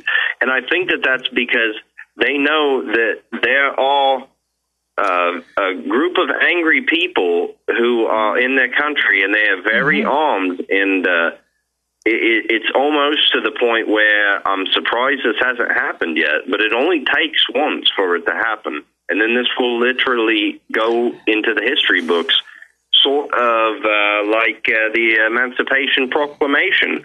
This period of censorship will be viewed as barbaric and really a low point in this country's history when it's viewed. It'd be the same thing as saying, well, we have this technology called the printing press, but we are going to control who uses this, and hey, we're a private company. We can control this. It's the same exact thing.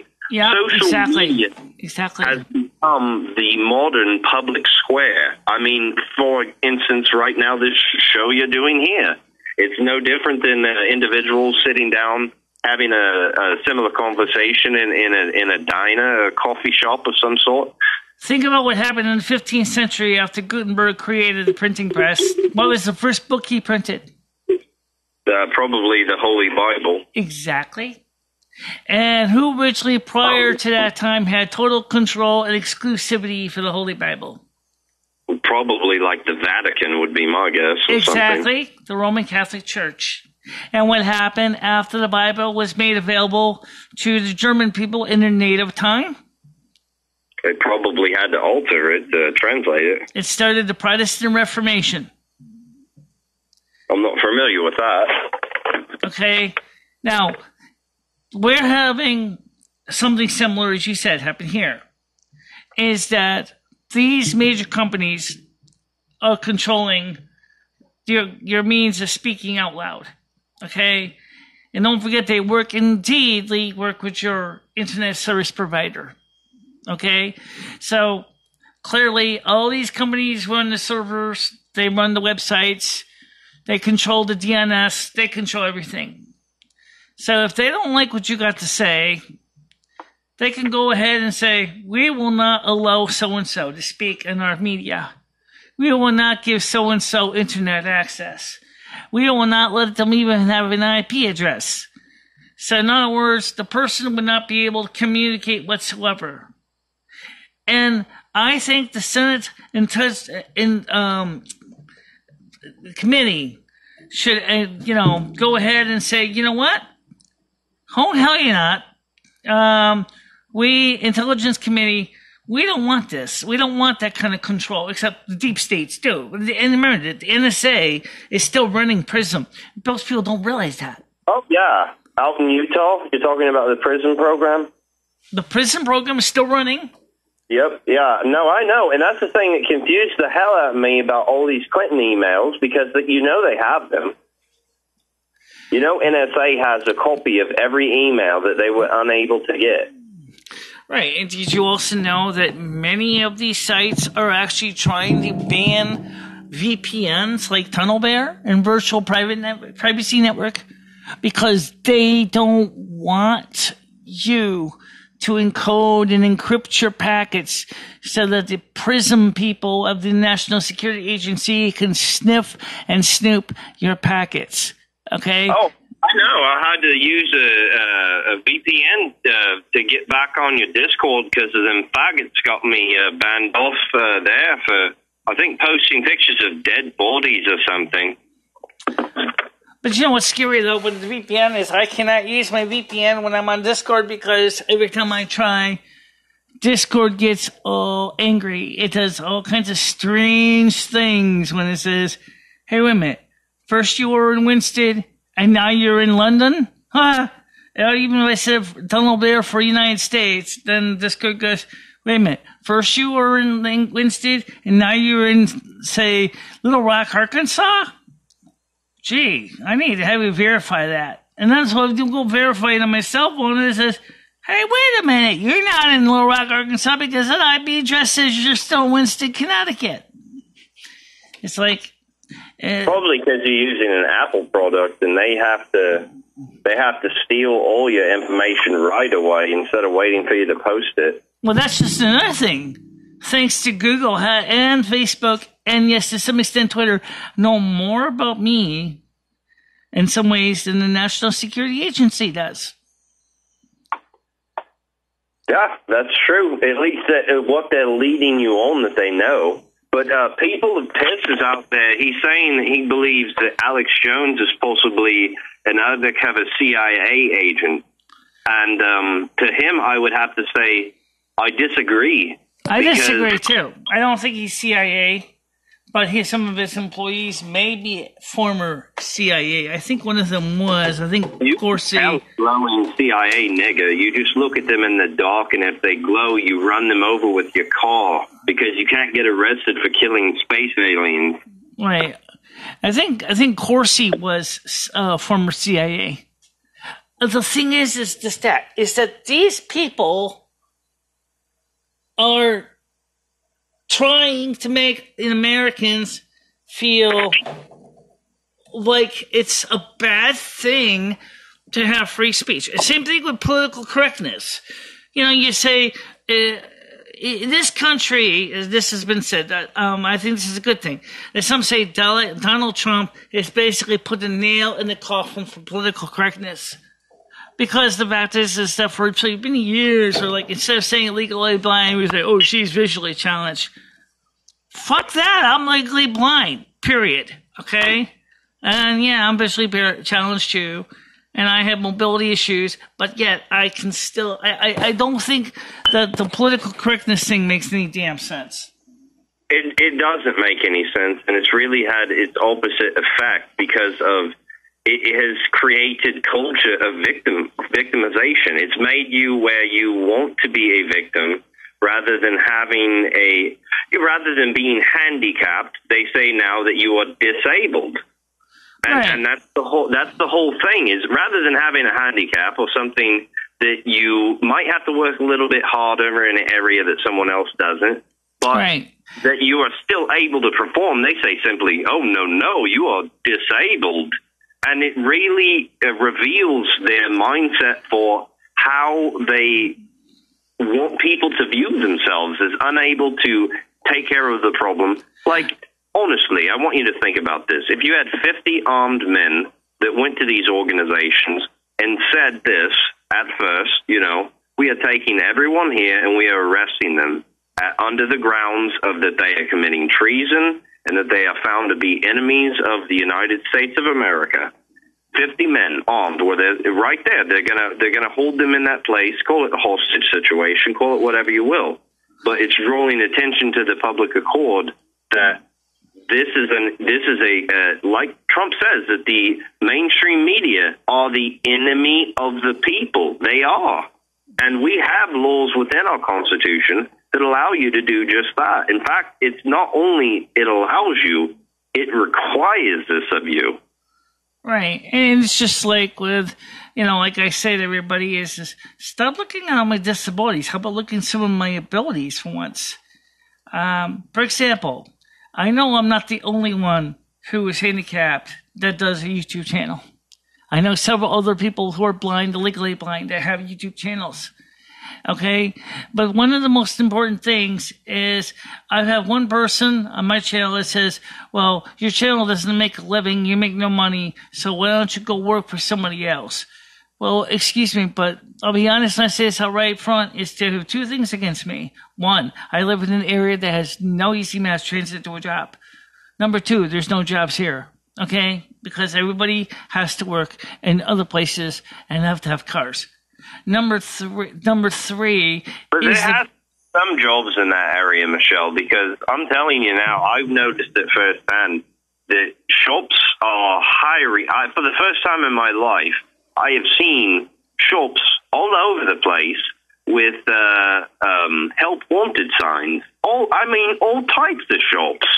Right. And even a quarry mine that I drove by, it had a help wanted sign in front. I was like, you can't go anywhere without bumping into somebody who is willing to pay you for your time, energy, and effort. In some ways, like I said, this channel, in some ways, is a living, walking resume. I know some people might be laughing their head off when they hear that.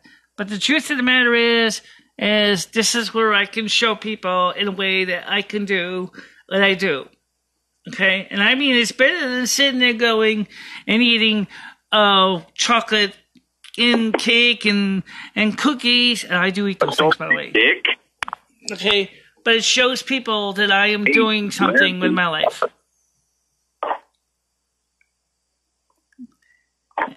Michelle, people are pissed in the comments. He's bitching about something. He says here, a sign spinner. What's a sign spinner? Those people that's like, sell your gold, come in, get some chicken.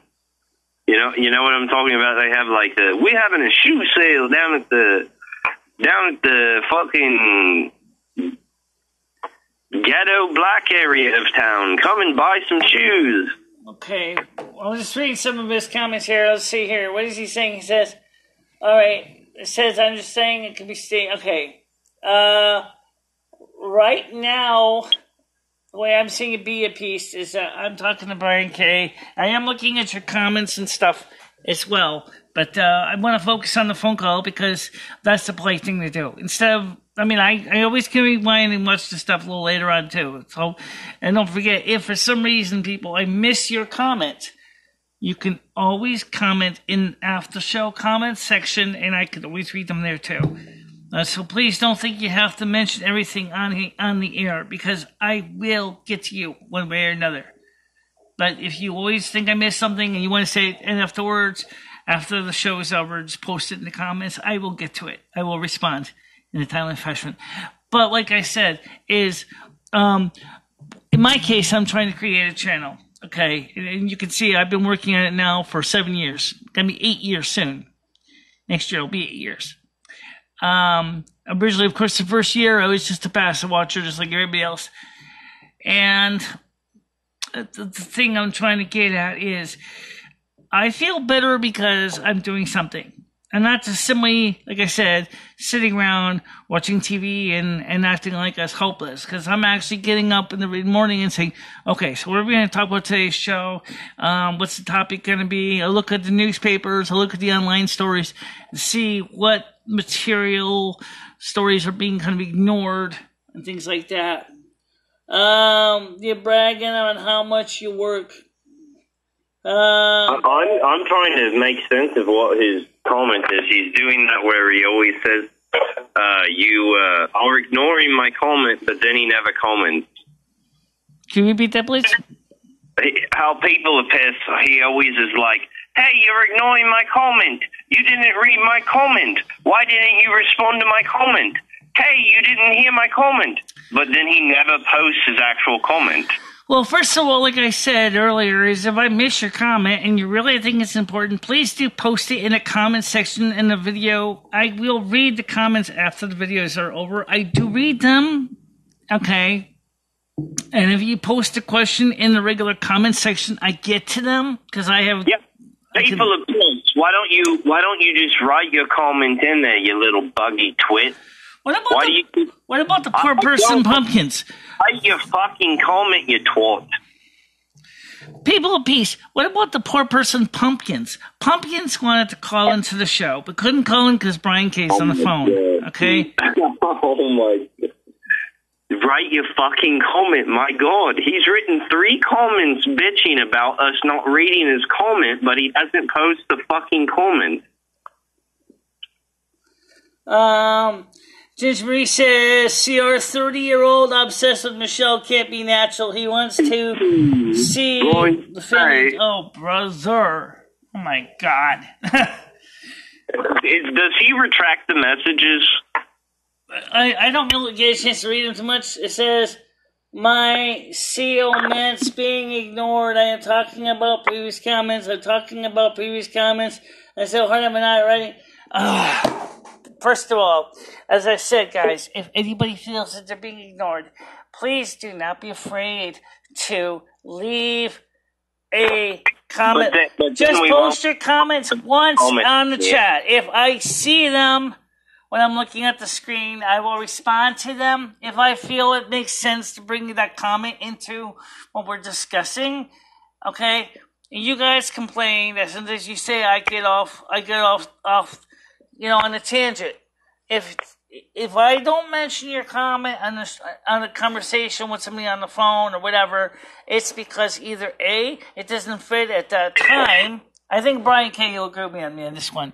If the comment doesn't fit in at the time, I don't want to bring in something that's not associated with what we're talking on the phone. Because I want to be coherent. I want to keep the show in order. He's saying that he gets 20 out of 100 in English last year. Right. That makes sense. He's saying that by the way, to say as one of his comments, he said he got less than an F in school because of his poor English. Yeah, he's fucking stupid. How do you do that?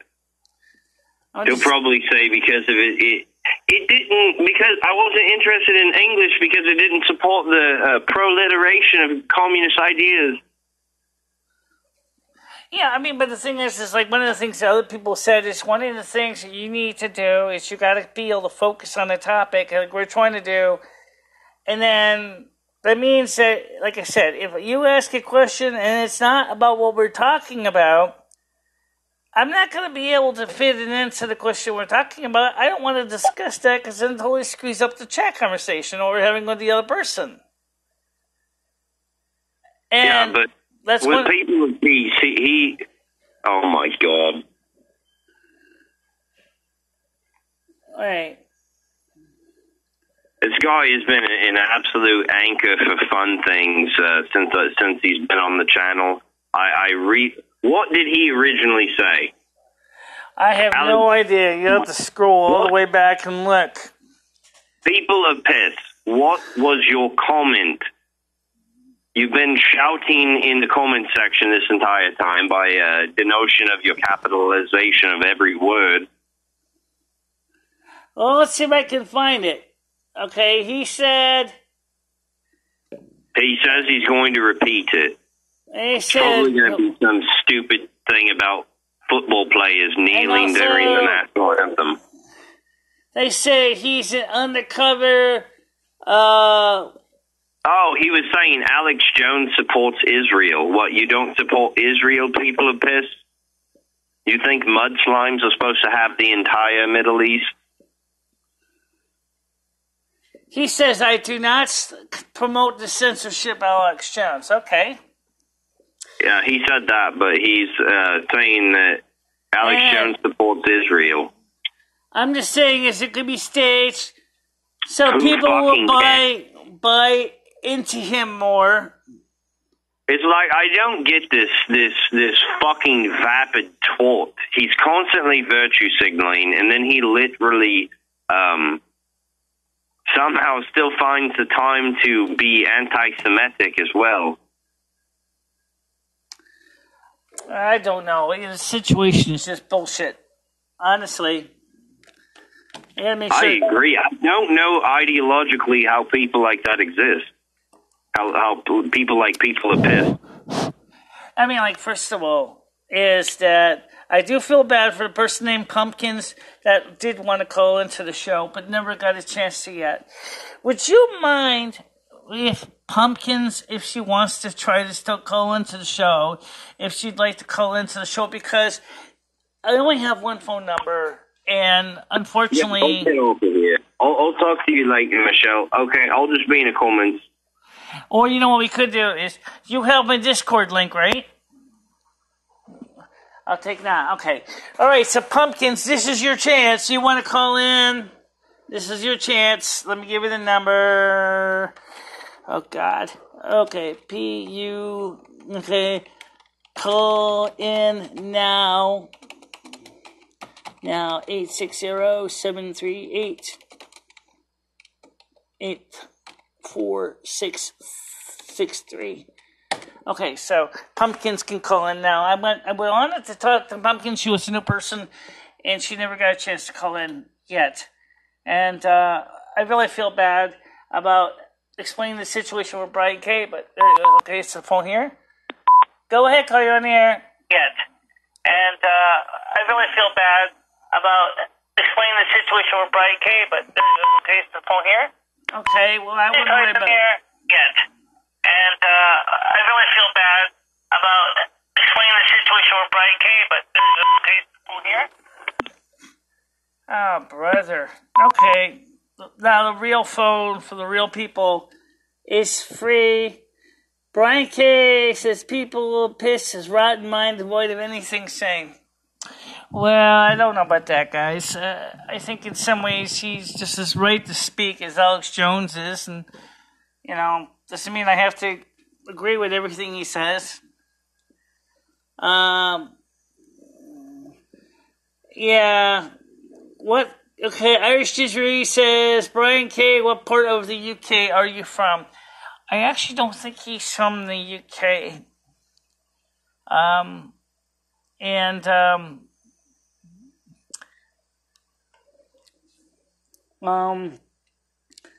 Tequila P and me said he's feeling angry.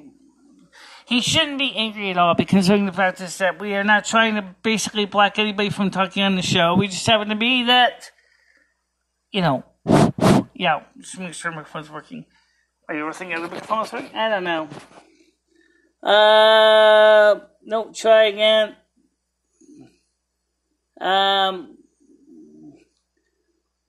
CR Jin.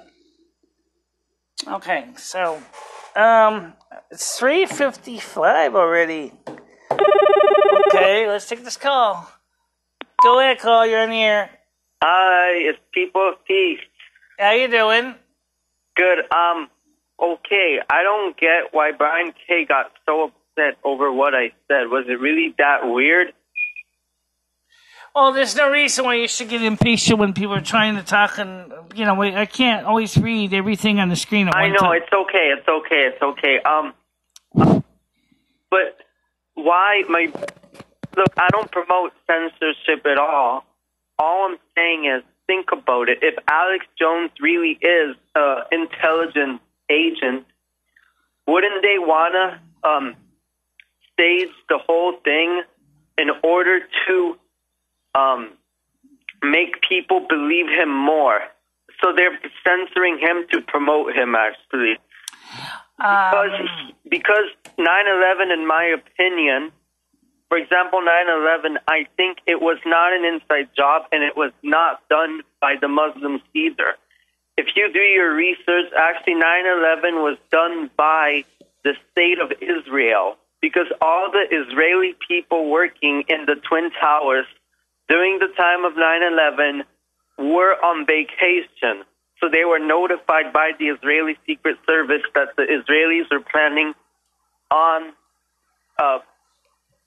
bombing or staging the 9/11. Now, why would they do this? Is because they didn't want the American banks to have so much power. They wanted the Jewish banks, the Israeli banks, power, like the Israeli banks in Switzerland and so forth, and the Mason banks. So they wanted to destroy the American banking system. And one of the ways they did it is by creating the Federal Reserve. Right. The Federal Reserve was created in 1913, in part by the Rothschilds, and working with which already controlled the European central banks. As far as did Alex Jones work for the CIA? No, he did not. Did some of his members, his featured guests, including Corsi, work for this, the government intelligence agencies? Yes, they did. Well, however, my question is, if the CIA has so much power, I mean, how come they didn't kill him already? I mean, he must be an agent if they haven't shut him up. Well, first of all, in a way, politically speaking, they did kill him. Because you look at what happened to his channel. Where is he now? Yeah, but I feel like every time somebody's censored, it actually has an opposite effect. The person gets more popular. Right. His channel did grow more popular for a time. However, and even he has said so himself, that after the initial excitement, people kind of petered off on the content. With the loss of the YouTube, the loss of the Facebook, the loss of the Twitter, it has affected his being able to get his word out to the masses. A lot of people binge watch Alex Jones. Okay. But the other thing is, why does he support the state of Israel? When the state of Israel murders... Okay, I'm not trying to spread hate. I don't hate Jewish people. But there are plenty of Jewish people who do not support the state of Israel, or at least what Israel is doing. Israel has taken over lands that belong to other people, and they have built... let me say this about Israel. First of all, Israel has been on the thorn of the side of the Middle East since its redevelopment back in 1846, when it was recreated as a country. It has been a thorn in the sides of Syria and many of the Islamic countries. Many people in the deep state are involved with Islamic sympathizers, and they see Israel as a rabble-rousing troublemaker, especially under Benjamin Netanyahu. Okay? They also know that as long as Israel's around, the concern of what's going to happen in the rapture is specified in the book of Revelation is always going to be a possibility that one day, once Israel builds the new Jerusalem temple, the third temple of the Mount, it's going to mean end of the game for Islam. That's what it's. You have to understand that Do you know what Zionism is? So they don't like what Israel represents because do you know what Zionism is? Zionism. Well, what I'm trying to say is they don't want to see Israel fulfill its prophecy. I know, but do you know what Zionism is? You get what I'm saying, right? What?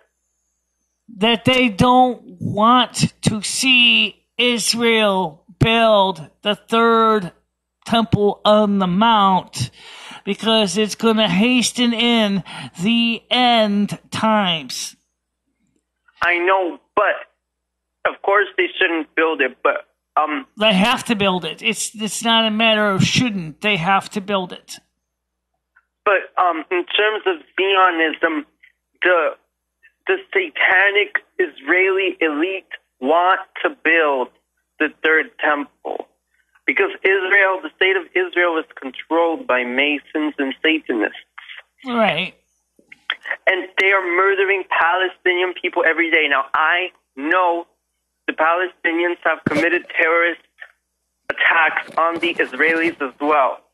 Right. But if you look at the toll, the injuries, the death toll, all the Israelis have done has a way bigger toll than what the Palestinians are doing. There was an American girl who was a journalist in Israel named Rachel Corrie, and she went out into Palestine because Israel had built a new border with Palestine, like a very big wall. But the wall separated many families from each other, and they blocked off the Palestinians, some of them, from having water. But the Palestinians have no human rights. They don't even have an airport. You know what I think is disgusting is that when Benjamin Netanyahu orders the total destruction of houses in what they call the occupied territory. And we're not talking about just receiving evictions and getting the fuck out. They bring in bulldozers and they destroy buildings and they bulldoze them down. Right, and look, I don't agree with the religion of Islam, but there are plenty of wonderful moderate Muslims who are peaceful people, and they don't. They're human beings that don't deserve to be terrorized and to be killed and to have their houses buzzed down. I mean, that's just not right. And I don't trust Benjamin Netanyahu. That's my opinion. No, but that's what I was saying. Why does Alex Jones support him so much? Doesn't he, or does he not? I think he supports Israel. I don't think he necessarily supports Benjamin Netanyahu. I know I do not, but he does. If he does, then I would put a second thought on him. And another thing is, but I don't know, maybe he's not a CIA agent, maybe he's good. But the other thing I disagree with him on is prepping. Everyone talks about prepping, but actually I feel like stores, like Walmart, big stores, are making money off of all this prepping bullshit. Instead, a YouTuber by the name of Linda Little Bear said we should be focusing on, instead of only prepping and hoarding food, we should focus on what none of these people like Alex Jones forget to mention is that they forget to tell us to focus on learning to grow our own food. That's more important than prepping. Well, I agree about growing our own food, and for some people that have the land and the resources possible, that's great. Well, wait. Even if you live in an apartment like I do, you can still grow a little bit on your balcony, but not too much. But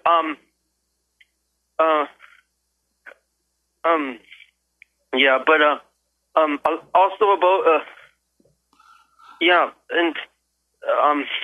what else? Also, why doesn't Alex Jones stand up for Native Americans? Like, he stands up for I support Christianity, but I feel like some Christians who are too radical feel like they're too special, and Alex Jones doesn't stand up against that. He promotes that the whole Christians are the chosen ones. Let's treat everyone else like crap. That he promotes that too. He forgets about the native people, and he doesn't talk. Like, we focus so much on FEMA camps and stuff that we forget that the native people pretty much did go through what you can call FEMA camps hundreds of years ago. These FEMA camps existed. They're not a new invention. They existed hundreds of years ago with the natives, right? Okay, I'm going to ask you. I'm going to answer a question right now. And the first, plantations for the black slavery, weren't they FEMA camps, kind of? I was just going to answer a question right now about Country Report just asked this. And I'm going to ask you the same question. He says, Michelle, do you think people on benefits should make home-cooked, healthy meals? What? Do you think people on disability benefits should be able to cook homemade, healthy meals? Well, let's put it this way. If they're not going to work and they're at home all day or most of the day, they should have time to cook something and not just be lazy. Yeah. Now, I know people will say food is expensive, but believe me, there are still things you can cook, and it's not that hard, and it's not that expensive. And people say, like, losing... right. I think some of it... People say, like, a lot of people that want to lose weight, their biggest excuse is they don't have money to buy healthy food. No. It's actually has nothing to do with money. It has to do with don't drink Coke ever. All that stuff will help people lose weight. Anyways. But if you look at the obesity rates, people on disability seem to have a pretty high obesity rate because they're not going to work and they're not working. But people in office jobs who are working really hard also have a high obesity rate because they're just sitting on desks all day in big office buildings and they're becoming very unhealthy. Okay, well, let me ask this question related to this. Do you think, one of the things that could help people to prepare for, which is what some of the things that Alex Jones just talked about, and Oppenheimer Ranch Project, of course, talks about growing food, is that maybe that food stamps should be allowed to be used for purchasing of food seeds so that people can actually grow their own garden and have fresh food on their own premises. I never see... Yes, absolutely. One second. I don't see why you shouldn't either. I mean, after all, how much does it cost? How much does it really cost to get a packet of seeds for carrots? Green beans. Everybody has, my area is all tomatoes. Everybody's got tomatoes. Damn it, I hate tomatoes. Anyway, but the point is if somebody said to me, look, you can use your food stamps, your SNAP, because this stands for Supplemental Nutrition Assistance Program. That's what it's called now, right? You want to go ahead and get some healthy seeds, either heritage or hybrid seeds to grow your own crop in your own little garden. That's a great thing because you should be able to do that. Because where I live in what they call a food desert. Okay, the last of the healthy stores in my area, it's within walking distance, is closed. I have to go eat crap because of that reason. But if I have a big yard here, why can't I go ahead and buy healthy seeds? Get access? Maybe you should talk to your landlord about it. What's that? Maybe you should talk to your landlord about it. My landlord wouldn't mind me growing crepes in the backyard. So why don't you? Well, because I don't have any way of easily plowing up the hard rock soil. That's one of the biggest problems we have. And the fact that there's no easy way to water them because there's no outside watering faucet. So I'd have to bring buckets of water down 3 flights of stairs to water the crops.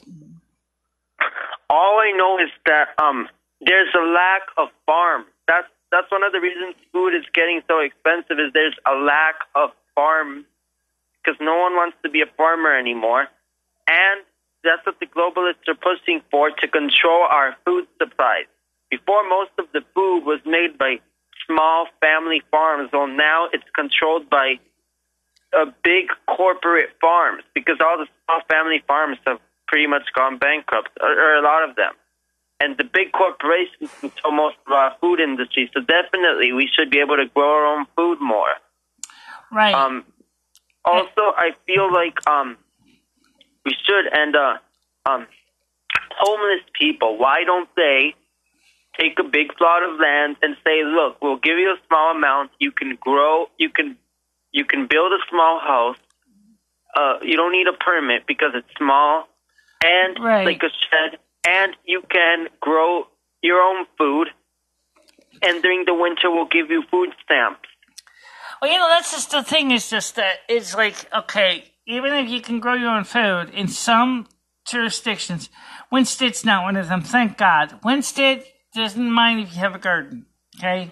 But what affects Winstead is that many people, even those that are not disabled, do not know how to cook. We do no longer have home economics courses in our schools. We don't even... Well, let me tell you something that I found funny when I came to Canada, or my family did, actually. All the European... I don't know about Western Europe, like England. Those countries really don't know how to cook. But all the Southeast Europe, like people like from Italy, not even Italy, people from like Greece, Bulgaria, Romania, Poland, Ukraine, they're very good cooks. And they come to immigrate to North America, and it's so funny to them because people don't know how to cook. Right. Also, and they order food. In our country, it's very disrespectful to our parents. Like, I watched the YouTube videos about this.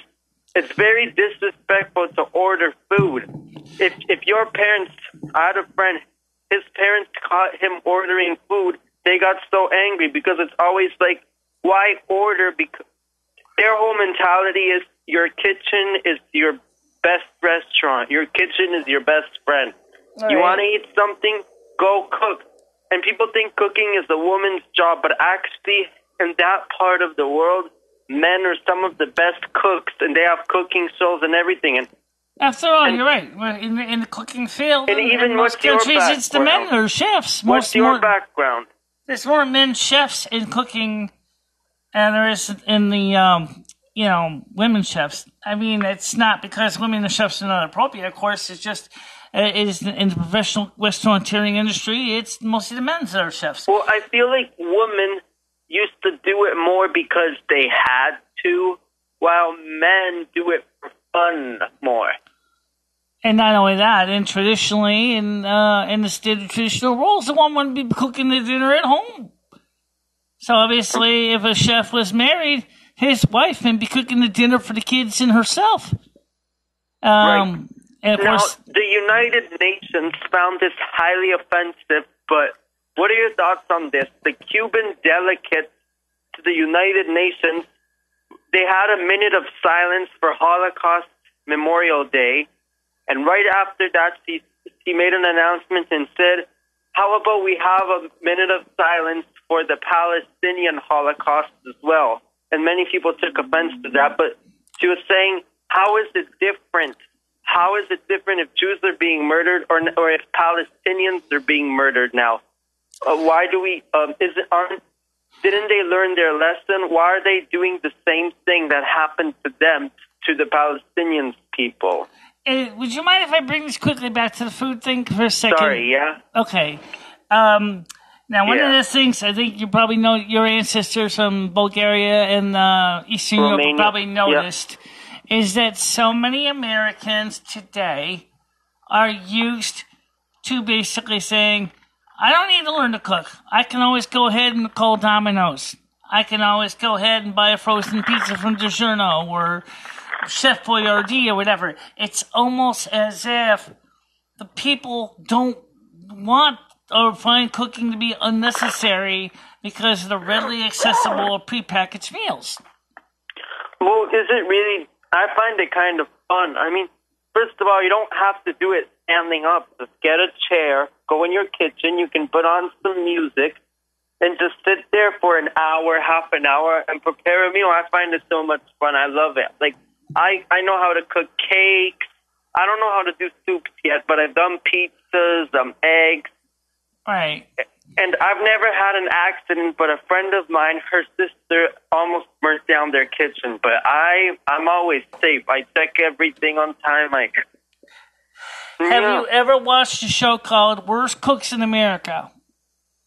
Oh yeah, I've heard of it. I never seen it myself, actually. It's on Netflix, yeah. Watch it sometime. You'll be surprised as how terrible some Americans are in the kitchen. Even I think the Palestinians, they do a lot of cooking as well. The Middle Eastern people, the Persians. Well, the Israelis have more McDonald's, and they're more about ordering food, I think. Right. Right. Anyways.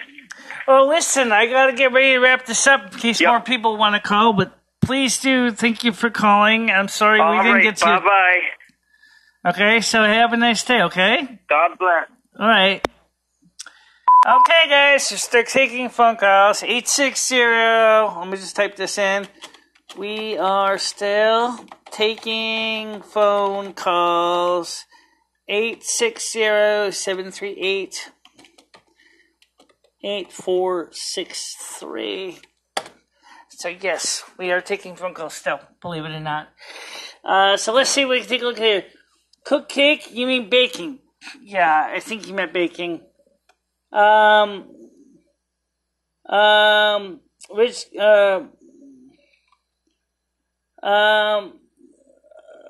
K, do you like Millie Weaver? Okay, well, do you like Millie Weaver? I like Millie Weaver as a commentator. I like Owen Schroyer. I'll be honest, I think Owen Schroyer's kind of cute, but Millie Weaver's cute too, but I think Owen Schroyer is kind of a little more my style. So, she says here, do you still live where you can have a pistol? Oh yeah, we still have guns. We allow guns. Ireland has very tight rules on gun ownership, though.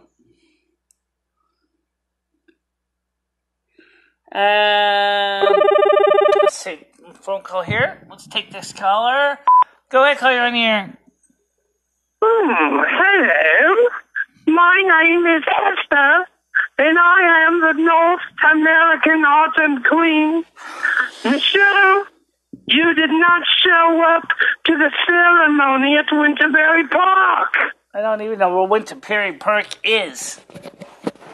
I told you to be there at midnight, otherwise somebody will pay the And price. where is Winterberry Park? What country, what state is that in? Winterberry Park is in Connecticut, of course, Judy. That's where our headquarters are. Well, it's not in Winston, that's for sure. You had an opportunity to join the most powerful coven in the land. Oh. And you dashed it. You even rung the bell as we had asked. But now, because of your difference, we're going to do something to somebody, one member in your chat, and we're going to be doing it soon. So I would suggest you get the pan from the cupboard, and you get a knife, and get prepared to ring the ritual of freedom. Oh, brother. Yeah, you know what? I don't know where Winterberry Park is. They never said there it was. It's not in Winston. No, it's not.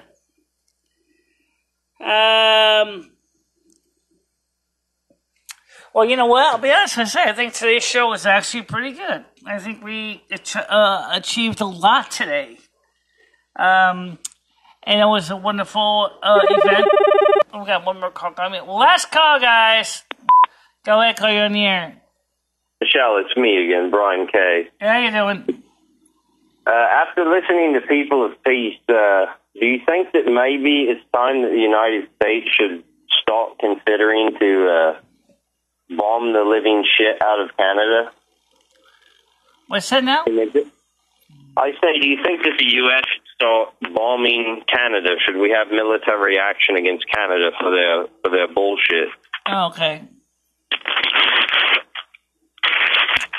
So anyway, overall, what did you think of today's show? This is pretty much just you're the last call for today, but maybe not. For the last call for today. I think that the show was going good until you had people of piss come on there and start with this bullshit. I think what we ought to do is we ought to start having our strategic bombers attacking all the large cities in Canada.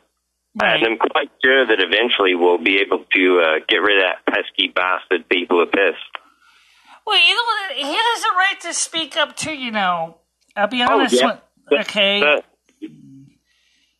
Anybody can call on this phone. And sometimes that's good, sometimes that's bad. And he was holding a pretty steady conversation with me. And so I think it was nice at least that he was willing to call all the way from where he's from. Just at least, you know, speak his mind. Just as you are calling from wherever you may be to speak your mind.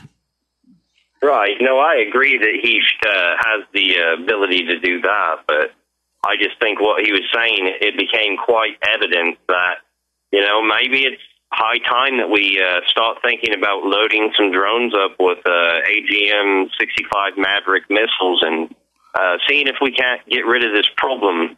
Because when you look at how Canada's acting right now, they're really our enemy.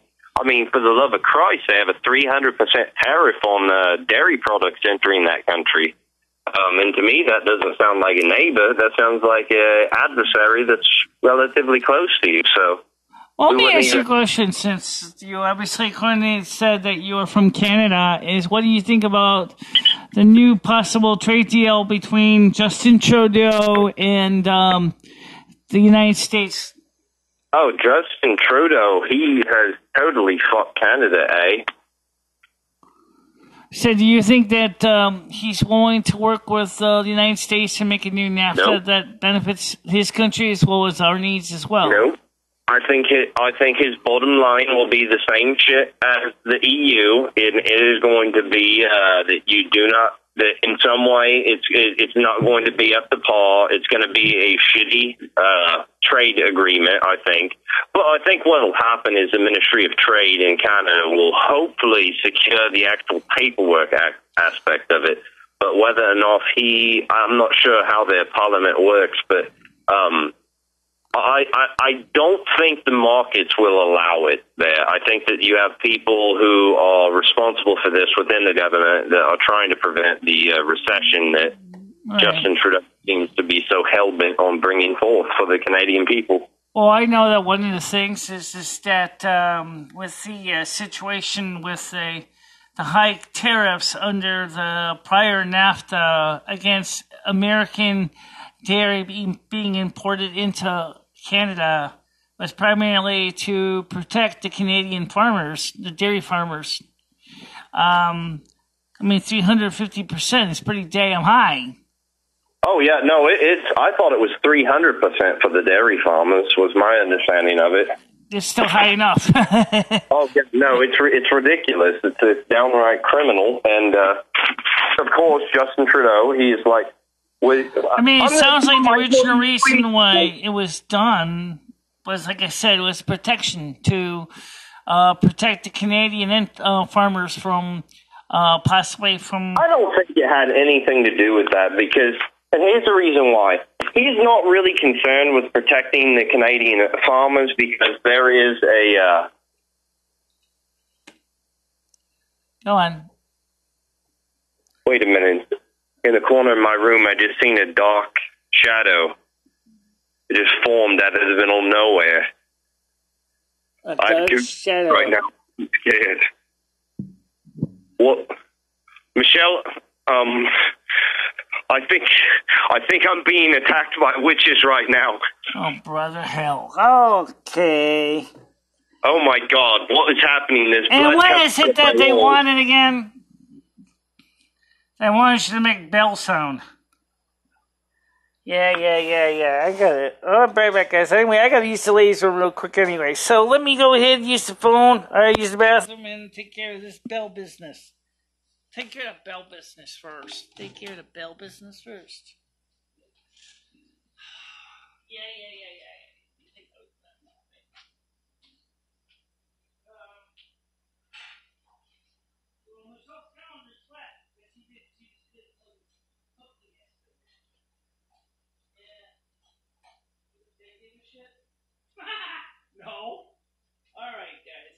This is just a regular everyday calendar. Hang it dead.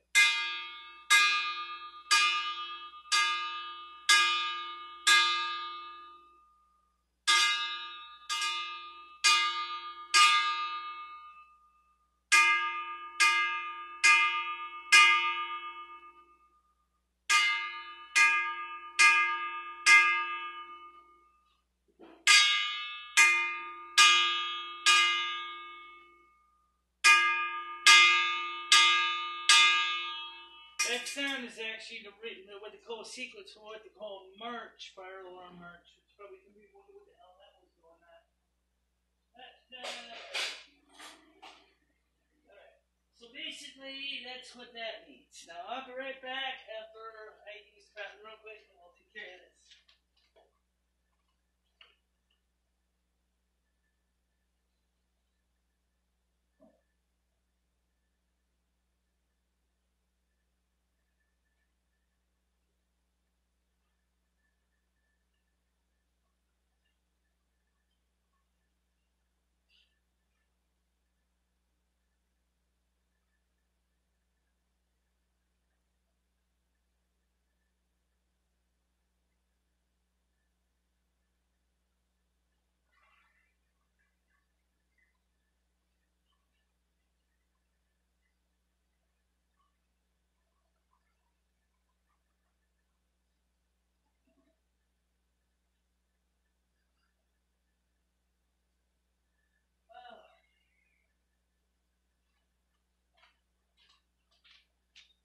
Alright, now, let me get back in my chair again. Speaking of beep, did I just hear a smoke detector? I wouldn't be surprised. It's time for me to change the battery soon. Alright, so I hit him. Alright, so let's see what it says. That was almost as good as asthma. Yeah, one of my neighbors thought there was a fire. I thought that was a fire alarm. Standard 444 merch.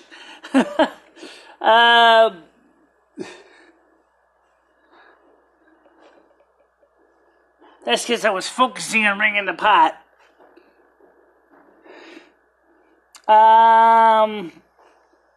Okay, so anyway, the point is that, yeah, one of my neighbors came by the door and he thought there was a fire because he thought it was the fire alarm, which is ironic because we don't even have a fire bell. We don't even have a fire alarm system at all. No, we don't. It's got smoke alarms. So he thought it was a real fire because it was a standard 444 merch. Okay, so, well, here's what something is important to remember. It is 4:28 p.m. So, let me just explain what's going to happen now for the next few days. Tomorrow we'll be on again. Tomorrow from 2 to 4-ish Eastern Time. The Open Door Soup Kitchen will be having lunch tomorrow at the normal 11:30. Sunday night we have our regular live streams at 7 p.m. Eastern Time, which is terrible for the people in the UK because they probably don't want to be up at midnight to watch it. Monday, it's the same thing. Live stream at 7 p.m. Wednesday, again, 7 p.m. And then, of course, next Friday and Saturday will be at 2 p.m. So, the problem is we have no idea where that is. No one can say, but it's an address. I don't think you have to worry about it. You would think they would have gone after Michelle. Yeah, you would have thought so. But they didn't. Nope, no Michelle. They didn't want to touch me. Surprising. Yeah, I agree. Okay.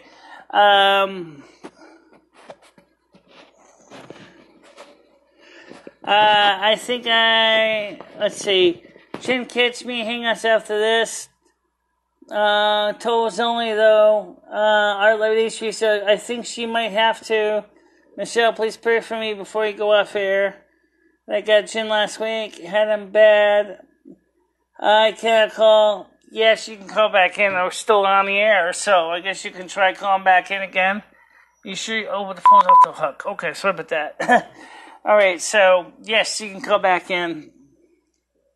Well, I'm not quite off the air yet because People P said he wanted to call back in again. So, okay. Okay, this is really the last call for the night, guys. Go ahead, call you on the air. We have released the one known as Brian K. But do know, if you are not at Winterberry Park at midnight for the ritual, we will get somebody else. Perhaps. Yeah, and where is Winterberry Park? Find that on the map, guys.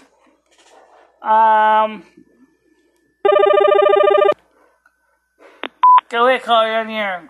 Hey, it's People of Peace. Yeah, how you doing?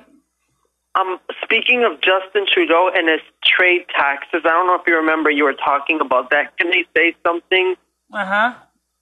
I feel like Justin Trudeau has the reputation of being a hissy-fit leader. Oh, what? A more female, Uh-huh. But I feel like this is one of the first things he's done, or few things, where he's actually starting finally to stand up like a man. And believe it or not, he is actually fighting against the globalists with this bill because he is conserving Canadian farmers. Okay. So you're talking and NAFTA was a globalist deal in the first place. Are you talking about Justin Trudeau, or are you talking about other people? Hello? Right here. Now, I know he's a liberal, but not all liberal. There are conservative liberals, and there are more there are patriotic liberals, and there are globalist liberals. Did you know that Donald Trump used to be a liberal before he was he used to be a Democrat. Right. And the Democrats were maybe a good political party in the past. At the time they were, yes. But they're not anymore. Soros has sort of made them go downhill, kind of, I think. Well, I mean, the thing is, okay, as far as the way I see all the stuff that's been going on, is what has happened to the Democratic Party in the last, say, 10, 15 years has been crazy. Sorry. What are you doing? Yeah. Now, I have a question. I have something I'd like to confess. The previous caller said something about a black shadow. Were they joking? I don't know. I do have shadows that will sometimes protect me in terms of, my grandmother was actually a gypsy witch, and when I was born, she placed a spell on me to protect me. But what that means is if sometimes I've noticed people have tried to harm me or stuff like that, and they've sort of gone, bad things have happened to them. Like my neighbors used to bully me, and then their parents died from cancer. And when I was walking down the hallway, I think I saw a shadow in the building. So I know there are demons that protect me, and they're not demons necessarily, but like spirit guides. But not all of them are so friendly. So when someone attacks me, sometimes they might. I'm not wishing this on anyone, but I'm just letting you know that like if someone tries to harm me, my spirit protectors might. Well, I mean, the first thing is I have run into my own shadow people. But they're good ones. They're meant to protect me. Well, in this case, the shadow person that was in my living room was a maleficent person, a Melvin person. He wasn't right. No, mine are Melvin too. They're wild, but they're on my side. I'm on their side, and They're meant to protect me. They're just not so friendly towards other people. They're just meant to protect me, and that's it. And whoever else they choose. Okay. Well, like in my case, but my grandmother has offered them when I was born the sacrifices and paid for their services. I think she sacrificed the chicken and a cat or something to pay for the protection services. It was a divine gypsy curse pleaded with the blood of Mother Mary. Okay. Yeah. Well, I mean, sacrificed a few animals for it. Like I said, I have my protectors working with Mother Oz now. We have her principalities.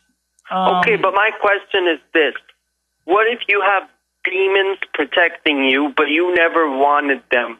Like I'm thankful, but like, what if someone, let's say you're demons, like I just want people to be careful if they I have demons that will come after you, come after people if they don't, if they try to harm me or others, they will stick out. Or there might be angels. I don't know. I think they're angels. They're from God. They come after you. Well, to answer some of the people's question, they said I wasn't reading. Well, I am reading. As I said, she said she's not evening reading. She might even be helping Rich in other ways. I can't see her hands. Now, I'm thinking about all the stuff that's being said. I'll put that for an answer. So, yes, but maybe that does count for something. Well, it was Rich on the phone, right? Well, that's the thing. I don't understand what they're saying about this. Who is this? Which is a Winterberry Park thing? No, that's not related. I mean, the person that said they saw a witch. I'm a sorceress. Okay. No, the person that R11830 said he saw a shadow person. Well, witches have the ability to usually come or invoke the negative and positive spirits. Right, and what I'm saying is that my grandmother and my great-grandmother cast spells on me to protect me, but that means that these negative entities might go after people who try to harm me. Right. Right. So I just want to warn Rich that he needs to be careful. Whoever it is, they might come again, and look, if anything happens, I wouldn't be held responsible. I mean, it's spiritual, but I don't mean to cut you off, but there's one thing that they keep telling me to bring the calendar thingy. So you're going to unfortunately get an earache. So if you just hold on a minute, guys. This is ridiculous. Hold on a minute. Did I ever get a chance to finish washing my pots? But I'm not going to do a 4-4-4-4 March because that confuses everybody. Wait, so why don't you change the March to? It doesn't have to be. Cover your ears, Pop. This could get loud.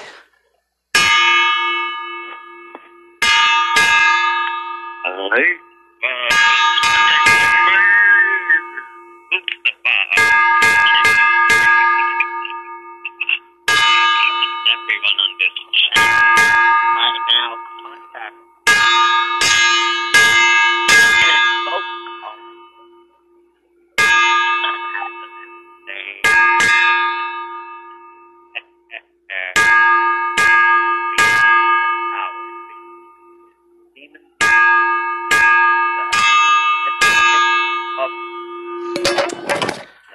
Okay. Did you rinse this pot off? No, I didn't get a chance to rinse it yet. Ah, okay. Cat made stinky and got box. Of course he did. I can smell it. All right. All right.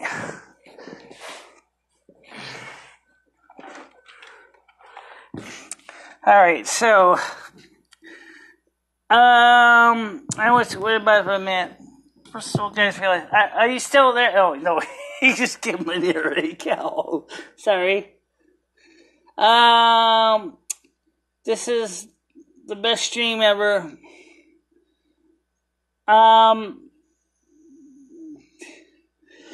Hold Well, first of all, it's actually just about time to wrap it up, guys. And I want to think, okay, now the answer to Richard's question about a protection, it's a little hard to do, but we do have Christians in this group, and so the best I can do is to put a general prayer invoking the forces of Mother Asna, Father God, to people. Let's get this blessing short for the sake of everybody here. May the holy forces of good and just and kindness be with you all. May you be protected against dominion, the devil, and all of his demons. May your strength be with you in your hearts. Keep your hearts aimed towards the light of good and justness. Be good to one another, be excellent to one another, and be strong and hold strong to your Christian faith. If you're not a Christian, hold strong to your faith that there is a good and that is just God, and that God loves you all. Yes, folks, it's true. Sometimes God may not seem like it's such a loving person, but the truth is that Father Yahweh, Mother Asna really truly do love you. Don't let the ways of the men of the world try to tell you other ways. Don't believe in harm or let being done. Do not take the ways of the world as your first choice. For those are not real, those are not true, and those are not pure. We pray in the name of the Blessed Virgin Mother and all the angels and saints, and to Father God, and to my brother Jesus, that all will be protected by the power of the Divine Holy Spirit. In this name of the Father Yahweh and Mother Asna, we say, Amen. Amen. Praise be to God. Praise be to God. I don't really speak too much in tongues. I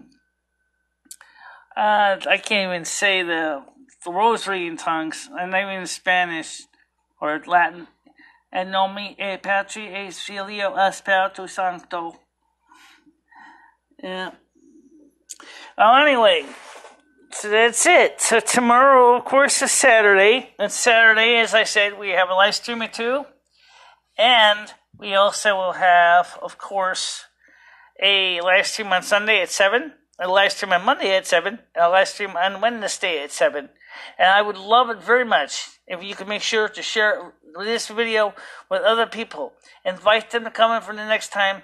I do apologize for those who wanted to call but missed out because of the fact that the phone lines were a bit busy with Brian K. Me spending a pretty intellectual conversation, and we had a pretty good conversation overall, and I thank you all for coming.